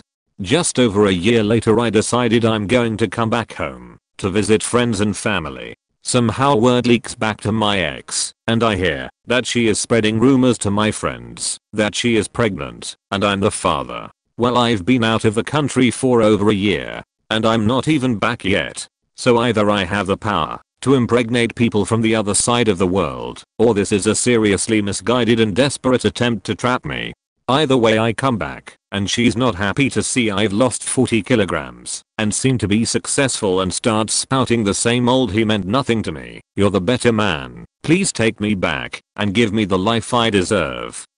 She proceeded to stalk me for the rest of my trip, turning up at restaurants and events I happened to be at, but haven't heard from her since I left the country again. Not quite the same, but I'ma do it anyway. I was once together with this girl, and she was my first real love. I was a confident guy, and she was a pretty quiet girl. We went on just for a year in total, because of the following. We had a party thrown at our flat we lived in, and it was a good night. I drank a little too much, and I went to sleep at 3 o'clock, when people were still at our flat. What I didn't know until 6 months later is that my girl ended up sleeping with this other guy on our sofa. So he wasn't there. When I woke up, we carried on like normal for 6 months. My girlfriend's friend then texted me that she couldn't do it anymore and told me the whole shebang. I quickly asked my girlfriend and she didn't deny it. I told her to get pho, but she came back in the night and we made up, and I took the decision to give her another chance. 6 months later I discovered my girlfriend with the same guy in our bed. Here I learned they never stopped faking after the first time. Kicked her out on her ass. And she says, baby, take me back. He was no one important, and he is poor. What the fuck? Later I didn't feel as confident, so I ended up sleeping with both sisters to my ex. Separate occasions sadly/gladly, and the best friend who snitched on her I don't dare relationships after that. This was 4 years ago. But damn, she was a stupid bitch. I'm sorry I murdered your pet. Please give me a chance to win you back. She succeeded in winning me back. She then left me for another man 3 months later. I asked for a chance to win her back. I'm sorry for not trying hard enough. I had no idea.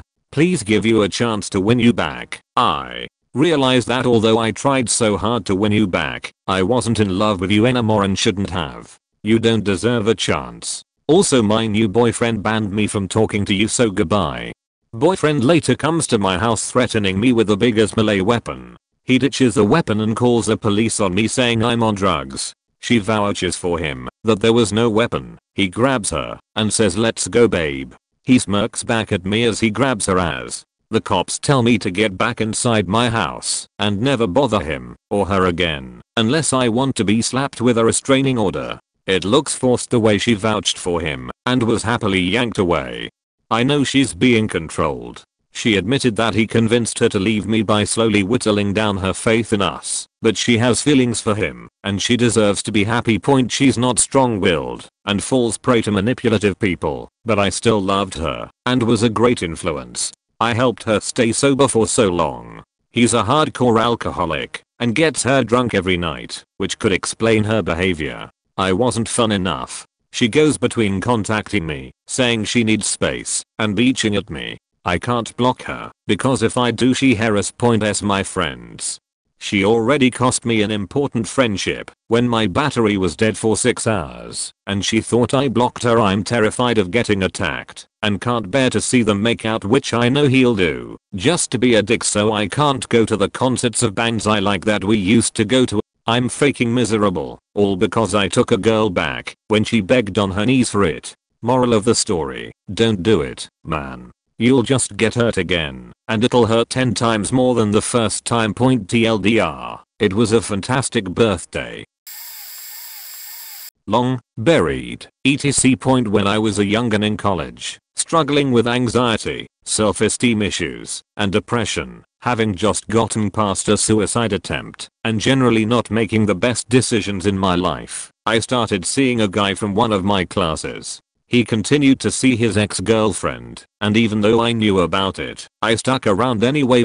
I had my first and only panic attack after he stayed up talking, I was told, to his ex-girlfriend in the living room while I was asleep in his bed.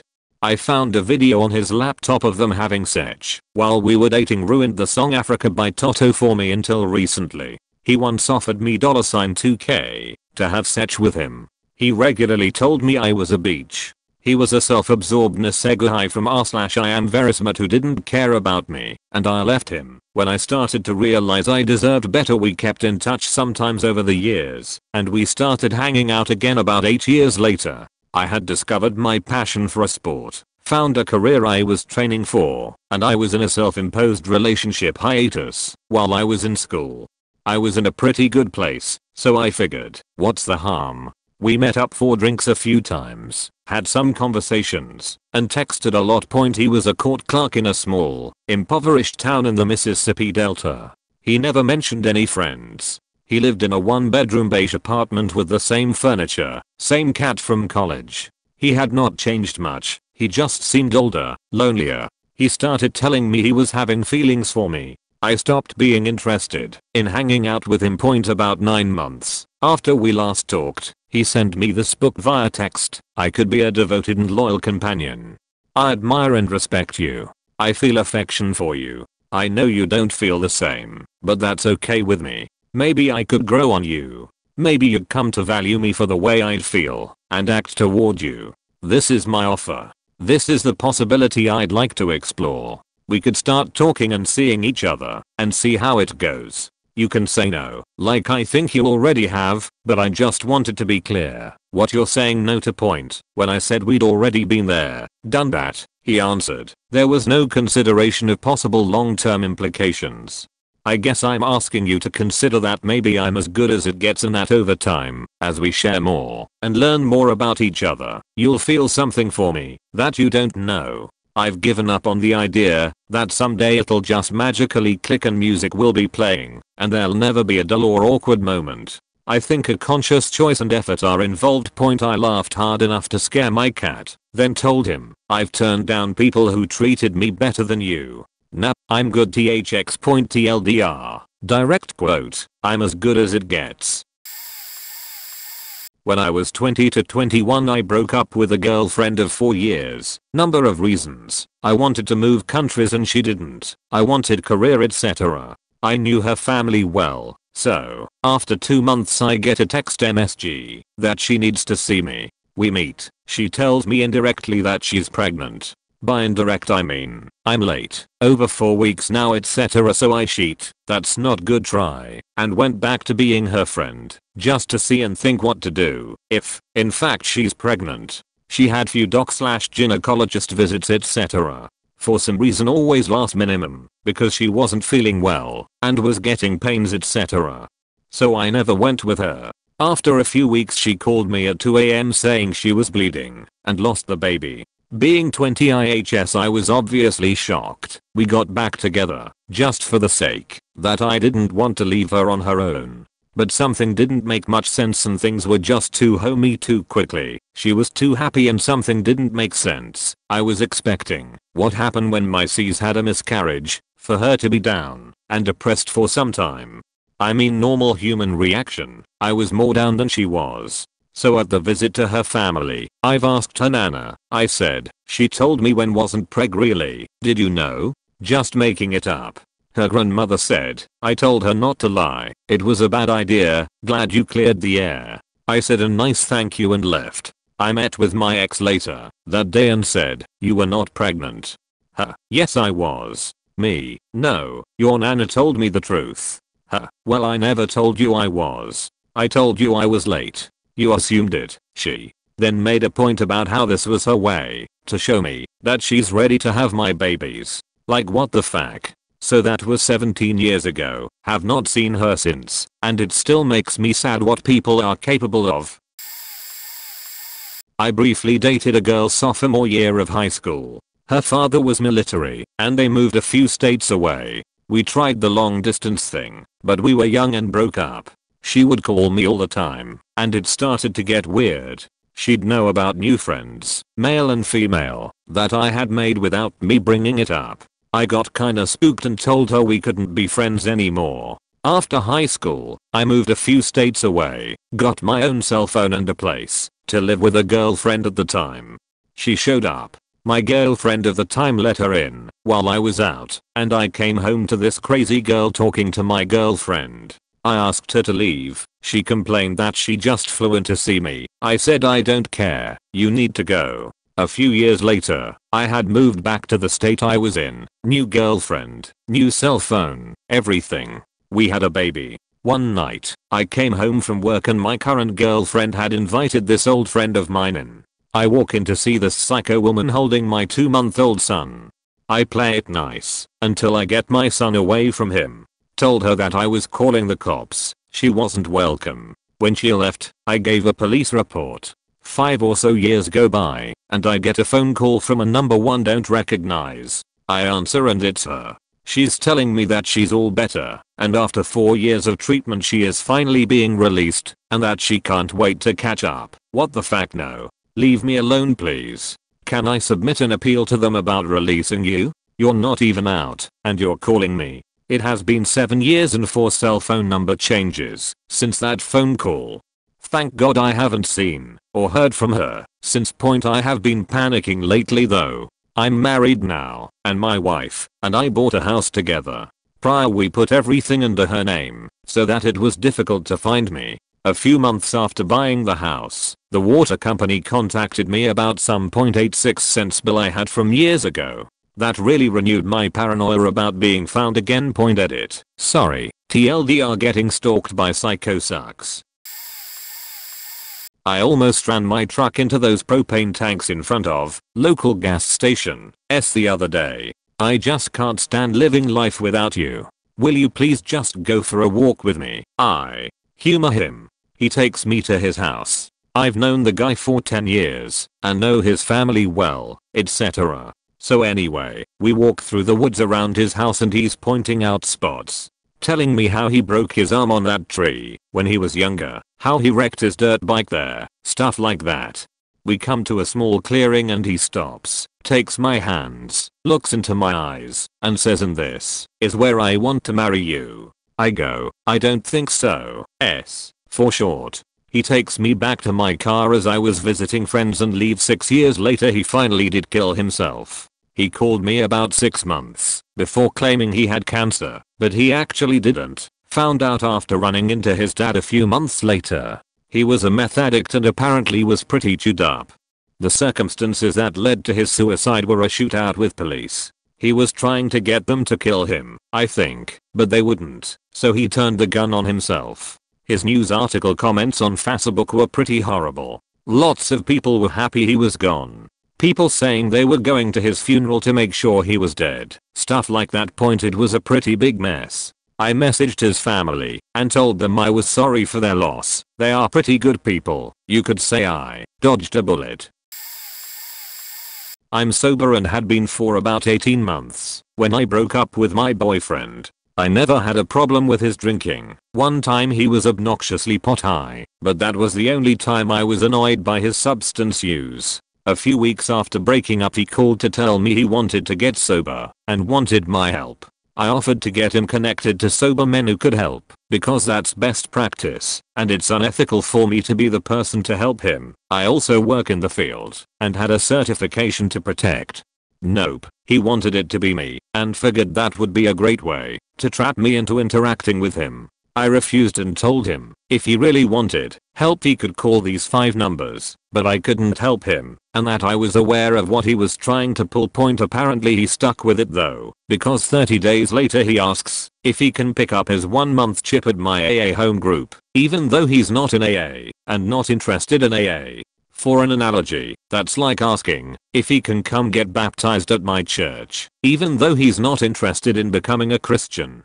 Or like asking if he can come to my company staff appreciation picnic if he doesn't work at my company. Again, I told him nice try. He also talked frequently about how he never wanted kids. I was a lot younger and was solidly undecided. By the end I was leaning towards yes, kids, and definitely not with this guy.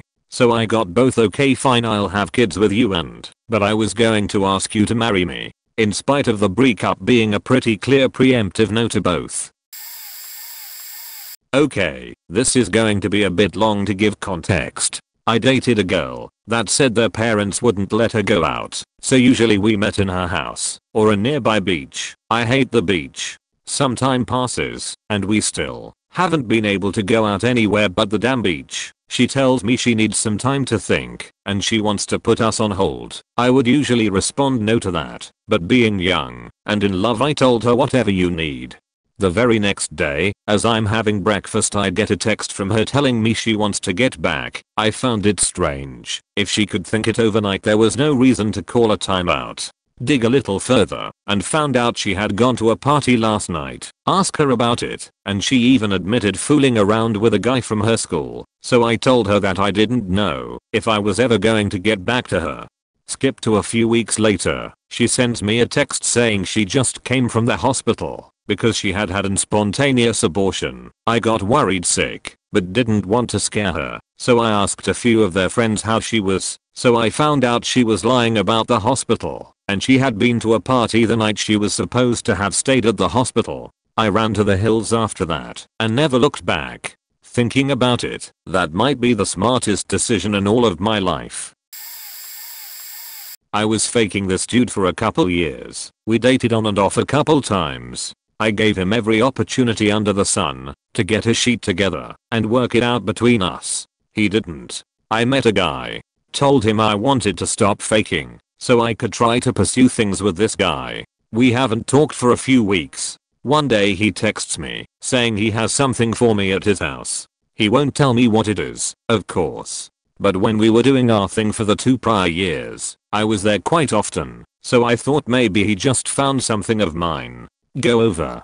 He then proceeds to read aloud to me a 6-page letter, 3 pages front and back full to the brim, all about how great he would treat me and take care of me, and how I have helped him see what kind of love he wants and woman he wants, and blah blah blah.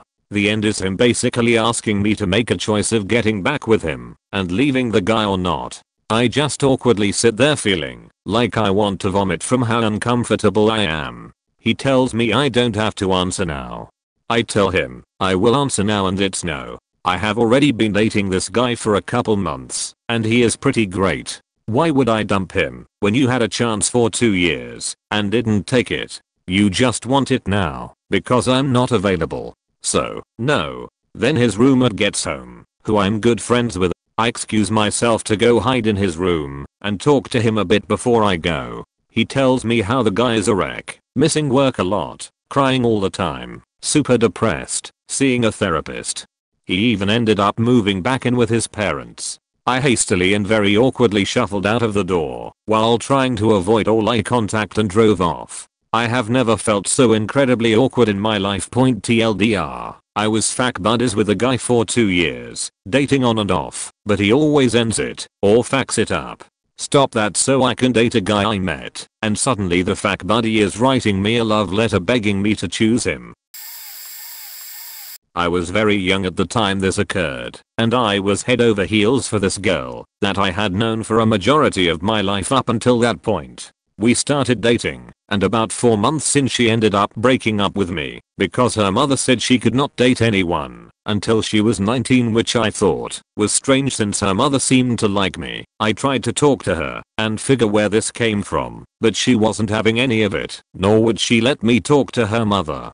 Young and dumb I was. Oh yes, a few days later I saw her on a park bench with 2 guys that I vaguely knew from high school. Thought nothing of it, but later that night I got a call from a friend of hers saying that she was cheating on me. She had known we broke up, so I informed her what had happened, only to be then told she had been dating this other guy for a few weeks. Ouch. After hearing about what she had done, I considered her dead to me and moved on. She came back 2 months later begging and pleading with me that she had lied about her mother and had just needed a break from me. I called her out on what I knew, and she broke down crying. She told me she was sexually abused by these 2 guys, and that I was the only guy that was ever nice to her in her whole life. I told her to fuck off and never spoke to her again. Cheyenne 5 meters. When I finally broke up with my totally crazy ex-girlfriend, medical professionals also went on to reinforce my point that she was faking nuts. She texted me saying she was standing on a bridge over the motorway near her home about to jump off. I had had these suicide threats many times and it really did fuck my head up. I always went running to her. Almost lost a great job because of it. Anyway, I said something along the lines of I'm sorry, I can't stay in this relationship any longer, it's so unhealthy for both of us, and told her I had called the police and an ambulance to the bridge. She replied with my mum has faking asthma and you know she does, you're going to stress her out and make her faking ill, you're such a faking cunt. Turns out she had been sat at home the entire time texting me, which I was 100% sure of. After she panicked and confirmed that she was at home, I blocked her on absolutely everything and had zero contact despite many insane stalkerish ways of trying to get hold of me and turning up to places where I am and trying to get my friends to make me take her back. Over a year ago, after a year zero contact, a couple weeks ago she turned up at my local pub after apparently her newer guy dumped her and started telling my close friends I love him. I wish he would just faking give me a chance to prove it because I wouldn't go near her. The day after she was back with him. Never again. This was high school. We were together for 2 months. Only ever kissed her like twice. She is a single child. I decided to move to Maine to be back with my father. I wasn't really happy in the South. I'm a minor at heart. She decides to sleep with my old best friend. To try to get me back, Crazy Ex went into great detail on how she would sneak him in and have to tape the wind chime on her bed to the wall so as to not wake her parents. Note, he is black and her parents are typical southern racists, so that went well. Her parents also later got an anonymous tip. My old friend got smart and knew she was only doing it to get back at me and called me up to say sorry. He left her also. Crazy Ex then proceeded to fall for my cousin, and when that didn't work out like my nephew, I warned them both, and they blew her off. I was with someone else for 8 years. A Crazy Ex got married to a military man. On and off through the years she contacts me trying to talk with me. I left her alone because crazy and because I'm not going to mess up any military man's home. Too much respect for that. I also knew if I tried to talk with a Crazy Ex she would no doubt cheat on him. I didn't want that to happen to another military guy because of me. When S broke up with me, she went to some old friends and took their phone to message me on Facebook on how I should call her and unblock her. She is no longer with the military guy, and when I go down to visit my mother we can hang out like old times. I once dated a girl with borderline disorder and bipolar. In retrospect, it was quite faked up. She had a habit of throwing all her money away at completely unnecessary things she could not afford herself while manic. When depressed she made threats of killing herself as in means of emotional blackmail. Constant roller coaster. Needless to say, got really fed up with her toxic ways, broke off the relationship 2 months afterwards. I'm seeing a new girl.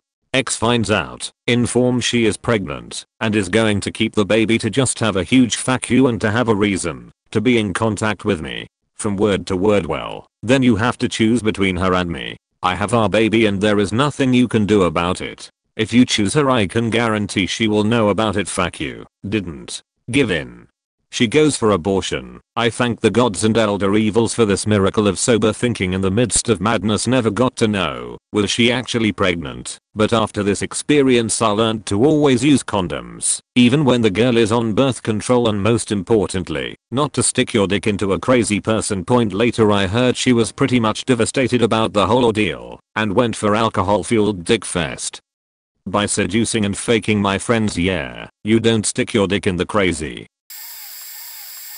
I'm sorry I've been toxic and have been guilt tripping you. I know I'm shit and I don't deserve you, but I'll change. I promise. Edit. This actually happened a few days ago, but since this is a throwaway account anyway, more on that later, I may as well put it here on the internet. Got a spam call on Skype 20 times while I was away from my computer to use the can. In between each few calls was, I know you can see these and that you're just ignoring me. You can give your best friend of 8 years a few minutes of your time but not me. I deserve some faking answers. Worse was, on Facebook after her Skype spam, she had sent you just want me dead, don't you? You just hate me so much and just want me to die and never bother you again. Or are you secretly dating your best friend?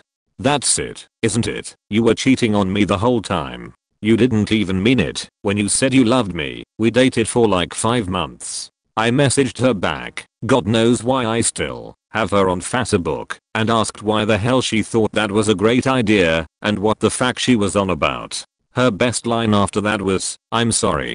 I saw your best friend had tagged in a post 2 weeks ago that you guys couldn't Skype, and why would you give her attention over me etc. Reason why I made this throwaway was because she stalks like a motherfucker. I'm too paranoid now to even post anything on my social media accounts because I fear that she'll see it and just message the hell out of me and faking interrogate me over everything. I had an ex who left me after 2 years together. At this point I was living in my house, even with my parents. I was in college, but she stayed over every night. She just went off to college and cheated on me with a guy on her team. We broke up, and not after 2 months she says how much she wants me back, and I being a moron do so. We go out to dinner with my dad, and he says how happy he is for us, blah, blah, blah. Later that night she calls me and tells me how the other guy has been talking shit about her and how she is going to confront him. She then proceeds to not answer calls and by morning cheats on me again. Jump forward a few months, she says she wants me back and that it has all been a huge mistake. Yep, I took her back. Also remember, this is my first girlfriend. I was a bitch, but during this time I finally said I'm going to not take it lying down. So I had sex with the girl who she hated most and one of her next college friends. Jump ahead to next year in college. She leaves me again. Jump ahead 2 years and she confronts me. At this point I have had a new girlfriend for 2 years and she starts saying how she misses me and wants me back and then proceeds to say that it was mostly my fault anyways. Also that I had sex with those 2 girls after she had left me a second time. Fact that I no longer deal with any toxic relationships. I've sadly been on both sides of this. My first girlfriend, who I was with for nearly 4 years, cheated on me twice, probably because I was smothering and immature. I begged for her back, eventually getting her back twice. I'd guilt trip her into staying with me, even buying her a laptop for school and trying to bribe her. When we'd fight though, I would call obsessively and show up at her house to try and talk things out. I never once got violent, but I would make a scene. I don't remember any of the pleas I made to her anymore, as it's been 6 years since we split, and I'm entirely ashamed of who I used to be and my childish, selfish behavior.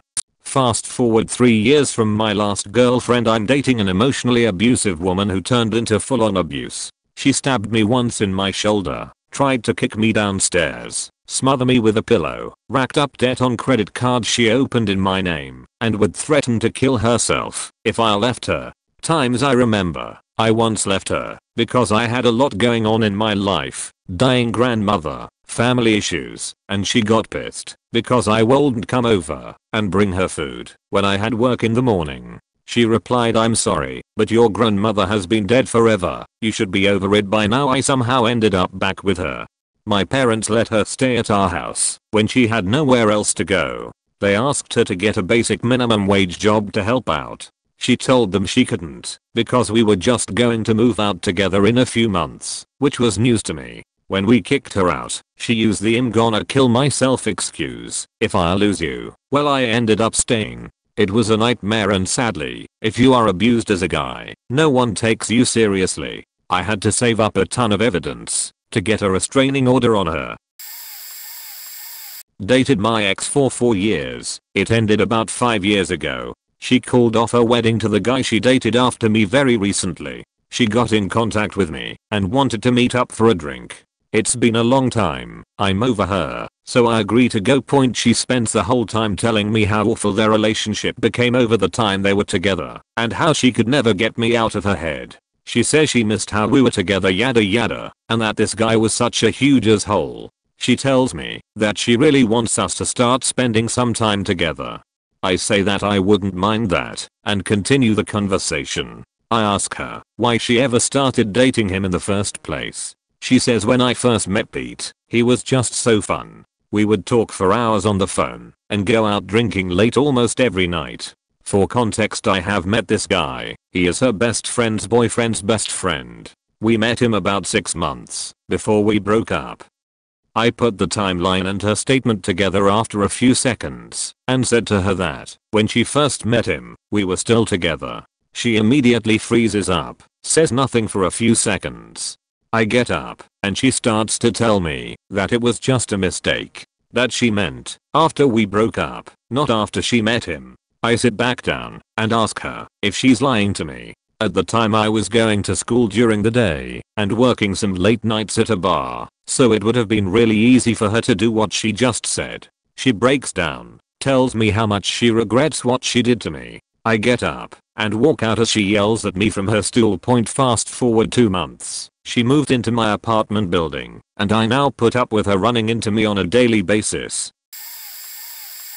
I was engaged to a girl who had started cheating on me with a heifer she worked with. This supposedly ended once I confronted her. No chance of a three-way, unwanted by me anyway. The lesbian she was sleeping with told her she wasn't going to leave her girlfriend for my fiancé, so she begged to come back. I idiotically agreed, but I started having my own fun once the trust was over. 1 month later in Florida with my family, the lesbian's girlfriend messaged me telling me it was still going on.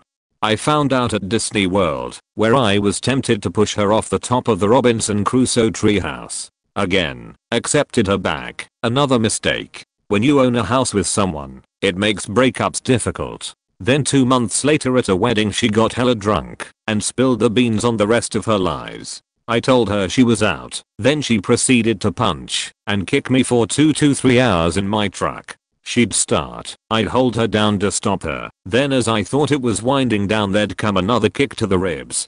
Finally I opened her door on her, and she fell out. She slept there. Next day she was out for good. She tried to get me back by saying that if I didn't let her come home and take her back, that she would take my 2 bulldogs from me and tell everyone that she left me for a girl.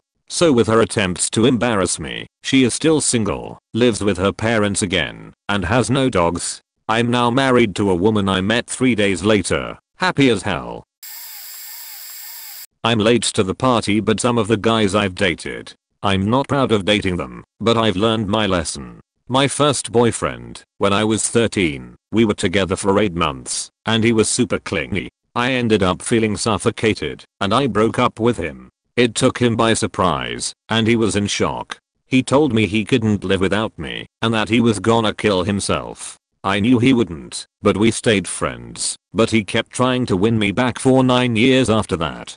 He would tell me he'd leave his baby mama slash fiance, and since I'm so good with kids I can help him raise his son, and with me in his life the kid actually has a chance. The last time I heard from him, he had written me a song talking about how I hurt him, and his son will grow up motherless. His son's mom left him for another guy like a week after his son was born. But even worse was when I dated a friend's brother. My friend wanted me to date him because she thought we'd be perfect. He was really sweet, so why not? We were both 15. Neither of us had a means to see the other, and we lived like an hour away. After a while I decided that it wasn't gonna work because we couldn't talk much with strict parent rules about phone use and whatnot. After I broke up with him, he started messaging me, my best friend, and my sister about how miserable he was without me. After a while he started telling us how hard it was on him. Within a week he had become addicted to crack, jit in a fight in his private school, been literally stabbed in the back during said fight, been hit by a car, got in another fight with the same guy in the same school, and stabbed again, tried to hang himself, cut his wrist, and spent a night in the hospital, and many more things. About 2 weeks after the breakup I ran into him. He was playing football, as in American football, where he is being tackled. When he got off the field I said, "Man, you heal fast. You look pretty good out there for what you've been through lately." He started limping and holding his back. He was nuts. She sent me an email 6 months later to my work address. She said she wanted me to drive 2 hours to her parents' house so we could talk. I replied that I didn't know what she wanted to talk about. She replied that she wanted to apologize and we could talk. I replied that she attends the university I work at. She could schedule a time to see me when she returned from break. I said I had nothing to say to her, but she was free to come say whatever she needed to.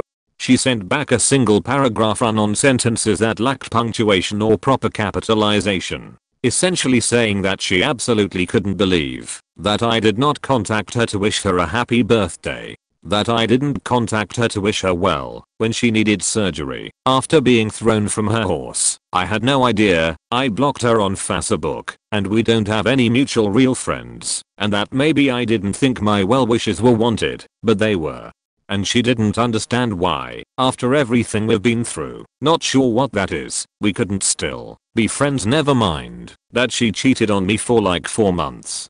She was telling her friends for 4 months that she was dating another person while she was living in my house. I didn't reply. All I ever got from her were death glares around campus. How somebody thinks I give a rat's, as if they fell off their horse after cheating on me, is beyond me. I really hope this is still your number and you haven't blocked me. I know you're at Dragon Con or something, and I get it if you're busy, but if you feel anything for me anymore, please contact me when you're free. If you want me to get out of your face, tell me. But I still love you so much, and I can't stop thinking about you. Since day one I've had you on my mind. I cried for days and I resolved to make the breakup easy. But I tried moving on, and I can't, and I don't want to. I hate being apart from you, Courtney. I don't just miss what we had, I miss you as a person. I tried going out with someone else, and I broke it off. It just wasn't working, and I admitted to them I was still in love with you. I'm sorry if it seems like I'm harassing you. Please just tell me you at least got my message. I wish I had talked to you sooner than this, but my head just wasn't right. I've been seeing a psychologist and psychiatrist, and trying to change more. I was a mess all the way through April, and even now I am so sad when I think of what happened. You deserved more than a text, but I felt if I did it any other way, I would get back with you. Not that that makes it right, because it wasn't. But I wasn't self-aware enough to realize how much was wrong with me, and it took losing you to do that. I know you tried to FaceTime me that night that we broke up, and I get sick every time I think about how I just let it ring and how much I knew I had hurt you. I just miss you so much. Sorry, I'll stop spamming you now. But please, if you haven't blocked my number, just talk to me. I wish I had been more self-aware when things happened. I wasn't, and that's my fault. And I've tried to be a better person and get help, and it's worked so far. I just know I've lost you, and I haven't known how to deal with it since. Please just talk to me. I miss you. 7 months after he accused me of being emotionally abusive for wanting him to apply himself in school and not just waste money on college, to not do the work, and dumped me over text while I was at my job. The posts here are fantastic. Dated a girl for just about 3 years, and after the first 5 to 6 months or so, things got progressively worse, with some ebb and flow to the terribleness of it all, giving me stupidly false hope that it was worth holding on to. She was selfish to the millionth degree, with every attempt made to blame it on me, as if I was the terrible person. If I didn't want to do exactly what she said at any given moment, I was a selfish asshole who didn't care about her at all. Like I said, toxic. In short, I was largely miserable, but had somehow convinced myself that it was worth holding on to. It would get better, so I finally broke up with her after she tried to set me up to look bad when she was moving. I offered to help, she confirmed, told her family, and then gave me the wrong time of the day, making sure I showed up right when they had finished. Good times. After we broke up, she would find a way to contact me, usually online, every 3 to 4 months and check in. At first I thought, sure, I'll chat with you a bit, I'm not mad about it. But as time went on, it got more and more like it was, with her trying to put everything on me. At one point, she started talking about the dude she had dated, and then the one she most recently had been with, sexually and non-sexually. So after trying to tell me this long story about what they did, how great they were together and so on, she said the following to me. So yeah, we are thinking of getting married. What do you think about that? Me, cool, glad you found someone, and that you're happy. But no, how do you feel about it? Like, how do you feel about us? Me, sorry, I think I'm confused. Like I said, happy you found someone. But would you ever get back together with me? Like, what about us? Me, what about us? We haven't been together for a while. And aren't you about to marry this person? Sure, but you know, I'd get back with you if you wanted to. I mean, if you've grown up and see what went wrong, we could be together. Me, hold on, what? Will I grow up? Yeah, like if you've changed the way you see things and gotten better, and, you know, I thought you were happy with me. Me, you're funny, you know. For 3 years, I allowed you to basically run my life without issue. I never complained directly to you, nor made a fuss about it. I was miserable the entire time and I finally realized it just before we broke up. Since then, my life has returned to something worth living. You're a selfish, two-faced asshole who, even now, cannot see that the person you were intimately involved with for 3 years was completely devoid of life when they were with you. Are you? Huh, what? I had no idea, I thought you were happy. Me, you're ridiculous. Let's put it this way, I would rather castrate myself and set myself on fire than spend another moment with you. Point needless to say, that got the message across, and I haven't heard from her since. Which is awesome, because it certainly told me what I didn't need, and now I have an awesome wife and kids. I broke up with a guy who then carved my name into his arm with sorry underneath it, then punched a brick wall and shattered his hand. So he ended up with a cast that covered the love-proving wound anyway. Point surprisingly I did not take him back. Point I did, however, run into him about 5 years later. He seemed totally normal and the scar was super faint. We caught up over coffee and hung out a few times. He showed me that he has my name tattooed on the inside of his lip.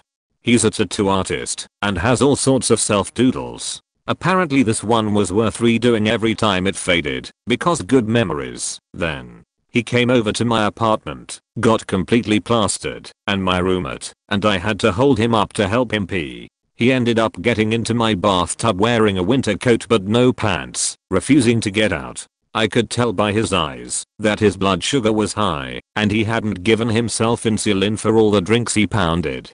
He's a type 1 and has a pump. Took his blood sugar. It was in the 500s. Had to get his pump out and count out units of insulin. Dragged him to my bed. He tried to take my shirt off. He kept saying he was sorry. I sat next to him while he drifted in and out of sleep and stupor, checking his sugar every 30 minutes until he was back in the safe zone. Then went and slept on the couch. Point woke up the next morning to find him sleeping on the floor next to the couch, holding my hand. Point such a long night. TLDR, got dumped by a girlfriend who forgot she dumped me, rallied a friend against me. Point I had a girlfriend that I found out was addicted to pills after we'd been together for a while. Used to blow up at me, whirl around and start screaming at me because she thought I was following her when I was in fact sitting on the couch in the other room reading. Just go kinda berserk and start punching me in the chest. In truth she was kinda small and I was fresh out of the Marine Corps, so it didn't hurt. Pressy, just kinda puzzled me. She finally lost it one night and woke me up screaming about something I had done in her dream, or more likely, her hallucination. Went on for a bit and ended with her saying that that was it, we were finished, and she never wanted to see me again. I complied by getting a bag together and leaving about 15 minutes later. Slept in my car for a few days, got my sheet back together, and about a month later got a really shitty call from a mutual friend, tearing me a new asshole for disappearing on my girlfriend like that. I was speechless until I figured out what she was talking about. My then ex had no clue that she'd told me to hit the bricks and had been so stoned on her pills for so long that she had only recently realized I was no longer there. I sighed and explained what happened, and our mutual friend sat in silence on the phone for a few seconds, then said, "Well, I did not know all of that," and hung up without apology or further statement. Keep in mind that the ex in no way tried to contact me during this time. I honestly don't know if she really didn't remember it or was just lying, but honestly I feel more sadness for her than anything, as she had problems that I didn't understand or fully appreciate for years. She finally did call me about a week after that and apologized and just sounded really shocked and saddened by the whole thing, but what can you say to that? Okay, rereading this I don't want to give the wrong impression. I was by no means faultless. I was really enjoying the holy shit time. Not in the military now. I can be as lazy as I want. Phase and didn't do much for the relationship besides acting as a reliable source of dick. I still regret that I didn't pay attention to warning signs, so I could have avoided the whole situation, but not out of self-pity. I just think we'd both have been happier. Shrugs. Sorry the long text, it was not much what he said, but what he did point. I was at my friend's house, then ex called. I was pissed off about our relationship because I got to know that he was with me but was married. He told me he was divorced, he was insanely jealous, controlling and needy, so I was determined to break up. When he called, I told him that I needed to talk to him, so I suggested we meet the next day. He deduced that I was at my friend's house, so I went there. Then I broke up and he cried. Seems heartless, but I was so pissed off about him that I got so angry and I asked my friend to go walk with me. My friend trusted his house with X. While we were out, it was better X on the house over he following and pissing me off. We tried to kick him out before the decision letting him stay at the house. So we walked around for a while, and when I calmed down, we got back. When we passed through the door we smell a strong scent of disinfectant, but the house looks the same. They went to my friend's bedroom and there was X, with a shoestring around his neck, sitting on the floor, trying to hang himself on the window. The shoestring was tied on his neck and window. He was sit, and there was plenty of shoestring between, and with the bottle of disinfectant, drinking it. They start to scream and cry how much he loved me, and I couldn't break up, or he'd kill himself. At that point I realized he was just doing all the scenes to avoid the breakup. So I stopped feeling angry and started feeling sorry and pity for him. My friend told me he was going to talk to X, that it was better if I just went home. I completely shut X out of my life. Deleted him in all my contacts, Facebook, Orkut, MSN. Yep, it's a long time ago. Cell phone, did not answer him when he called my house and ignored him on the street. After that, he started to stalk all my BFFs, showing at their house, begging to convince me. We all just ignore. Then after a couple of months he stopped. I heard he just returned home to his wife and son. TLDR. X was married. I didn't know. When I got this known I break up, he treated to kill himself. I shut him out of my life completely. Then he stalked my friends for a couple of months, trying to make them convince me to get back. Didn't work. He got back to his actual family. This isn't my story. I was just a witness to it. My brother-in-law used to go out with this girl who was still friends with my wife. She actually cheated on my bill twice during their time going out. The second time she got pregnant. The idiot, my bill, actually still considered marrying her and adopting the kid. The father ended up talking her into marrying him, and my bill wasn't up. Years later if you ask him about it, he'll tell you about how stupid he was and that he dodged a bullet. He also has bad luck with women. Years later he got married, but she ended up cheating on him, and they got divorced. Well, my wife's friend found out, and she found out he was going to be at our place. She came over under the pretenses of visiting my wife and letting her kids, she had 2 kids at that time, play with my kids. Her marriage to the other guy wasn't the greatest, and she always regretted letting my bill go. Anyway, she shows up completely dressed up with makeup, perfume, high heel boots, etc. I'd never seen her clean up this much. She was flirting with him hardcore the whole time. He was nice, but never reciprocated the flirting. She leaves and texts him a few minutes later, and the flirting has gone to outright propositions. She started talking about her kids and asked them if he liked them. He said they were cute. She responds, I bet you wish they were your kids. Huh. At this point he'd had enough and told her that they were never going to happen. She tried to play dumb, of course. I didn't mean it that way. My wife and I laugh about it to this day. It was pretty apparent what she was doing the minute she stepped into the house all dolled up. I faked this black guy, but he couldn't throw it like you can. Then she kept trying to grab my junk and kiss me. This was after 71 over 2 years of abuse, cheating, and trying to help her with her drug and gambling problem. I was there to see the kids, and they had gone to bed. She continued to try to come on to me and kept asking why I wouldn't fuck her, which after 71 over 2 years of bullshit should have been painfully obvious. I don't care what race he was, I don't care period, because we're already split up. Fuck all you want, fuck anyone you want, hell, fuck them all at the same time. She continued to push me, asking why I wouldn't. Why? I kept telling her to stop, because that part of our lives was over. She wouldn't listen, so I called a friend for a ride to come get me. She continued to come on to me even as I was getting ready to go out the door. She just didn't want to accept the fact that I may have been with someone else now. She finally asked me again, why won't you answer me? My ride was here, honking outside.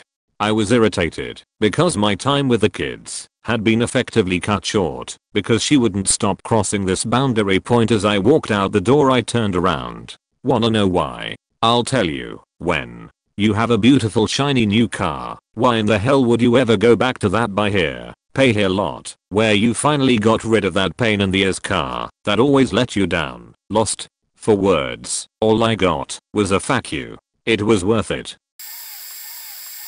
So my ex was incredibly crazy and out of touch with reality. He was emotionally abusive, and I cannot count the number of times I woke up in the middle of the night to find him sleepy setching me. He was an alcoholic as well, and when I would wake up to him putting his penis in me, I would get mad and roll around telling him to get off of me. He thought that it made sense to pretend that he was asleep and didn't know that he was doing it, and even told me that I should be flattered, that I was so attractive that his subconscious even wanted us to fuck.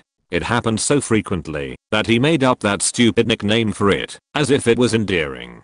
This thread brought back some memories of the stupid shit he used to do, and it is all pretty funny now. Several years later, first, I tried breaking up with him after about a week of talking because we were completely different people. He says to me, well, we had a good run, kid.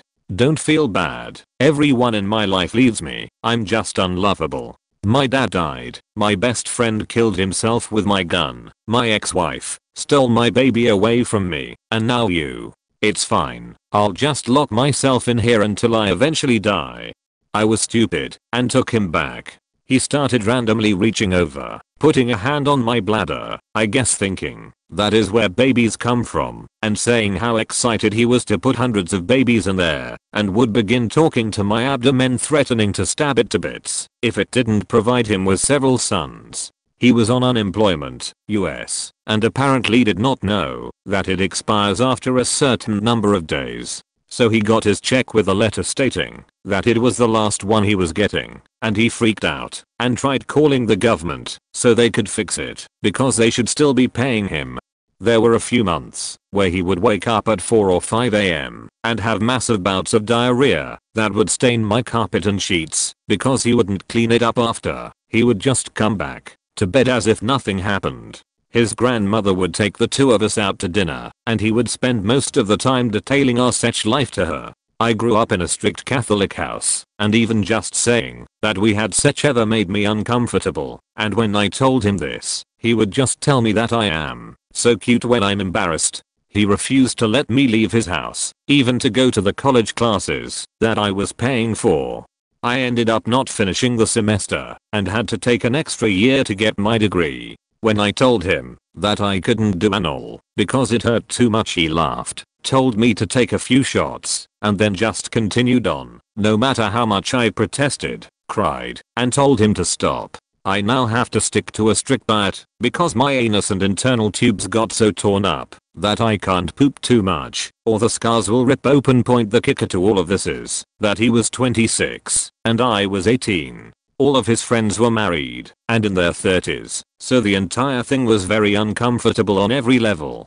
Sorry this turned into a rant. I've never really told anyone how bad things were because I felt so ashamed for letting myself live like that. This helped me, and I hope if anyone else reads this and notices similarities, that they find the strength and courage to put an end to it and move on. I'm now with an amazing guy and we are getting married soon, and I couldn't be happier. Don't believe them when they tell you that that is a relationship you deserve or the best one you will ever get. They have to tell you that so that you don't realize how much better you are than them.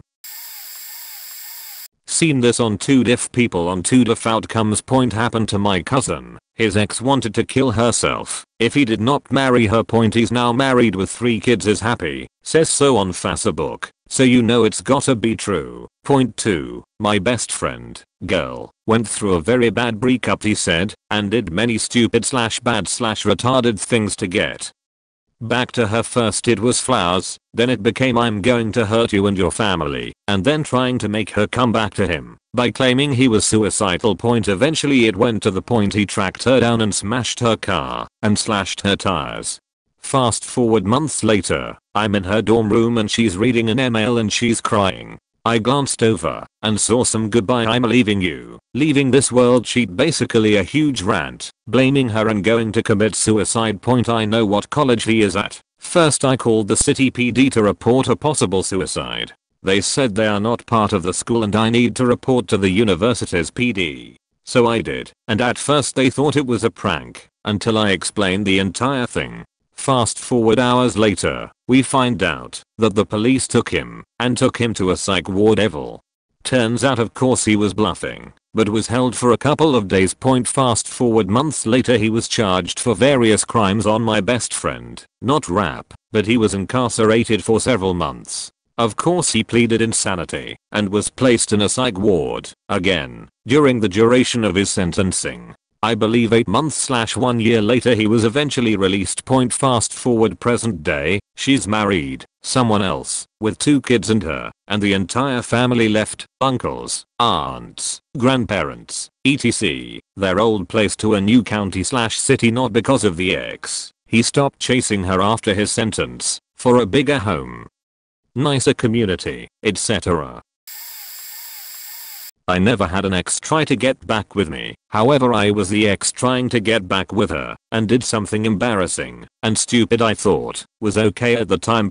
Story goes, long distance relationship. Started out great as friends. I even had tried to get her back with a dude that broke up with her. After trying to help her get back with the guy that broke up with her, he didn't want to get back with her anymore. She then started to show signs. After we talked for 2 months, she was interested in me. I tried my best to take things slow and at first I didn't really care. But after 3 months of talking, I started to open up a great deal to her and we decided we are in a relationship. I haven't had many relationships in my life, but when I do, it's the one thing I pay full attention to and try my best at. I think my inexperience is what led it to go sour. After 5 months of us talking, she started to ignore me, and even when I tried to ask if she wanted to have a break or me to back off, she ignored me. During our time together, I gave her digital gifts, bought her Overwatch, and gave her redeem codes for skins loot boxes. She loved my gifts, she said. Nobody has ever done these nice things for me. I then understood the meaning, how giving something can be better than receiving a gift. I love how she was so happy. We shared a lot of personal things and were so close. Then suddenly at the 5th month she started to talk to me less, gave me one-line sentences, and ignored me altogether. And even did the scene zone thing to me. I was desperate to know what's going on, and I tried to stay optimistic and denied myself she was doing this to me. One day I requested to join her lobby on Overwatch, and she must have accidentally accepted, and she was with some dude, and when I joined the party she instantly left. I then blew up on her, and I said, please tell me what's going on. Do you want me to back off, or what? You should just remove me. I refuse to just become a social media follower to you. And she did remove me without replying. I felt terrible, lonely, and I regretted what I said to her. A week goes by and a friend of mine helped me patch up what happened, and she added me back on everything. Although she still was ignoring me and giving me one-line sentences, but I was happy we was friends again, even just as friends. Here's the embarrassing X part. When she added me back, I thought to myself, maybe if I do something extra special she will see how much I can. And our friendship, I googled her name, found her address, and sent her a diva pillow from a website that makes them, a video game character she likes. Print it on a pillow. A few days go by, and I'm getting nervous about what I've done, and I tried to tell her about it. She still ignored my messages. So I let it take its course. About a week and a half of her adding me back, it finally showed at her house. I got a message from her saying, girl, hi, sorry, what have you made me? Sends photo of it. Girl, oh, how did you know my address? At this point I knew I faked up, and I didn't know what to say. I sunk so hard, and I knew it's done and over, and I faked up. I told her how I got her address. She was not happy. Girl, you didn't have any right to do that. I sort of feel less safe that you knew my address. You should have enough common sense to know that's wrong. Gets angry, calls me names, continues to tell me how wrong I was, and says I should been able to take a hint, then blocks me. My intention wasn't to make her feel that way. I did it in lightheartedness and to be a sweet guy. I failed, and I feel, and still feel, terrible about what I've done. I can't even hurt a fly without feeling guilt about it, and I'm not even just saying that.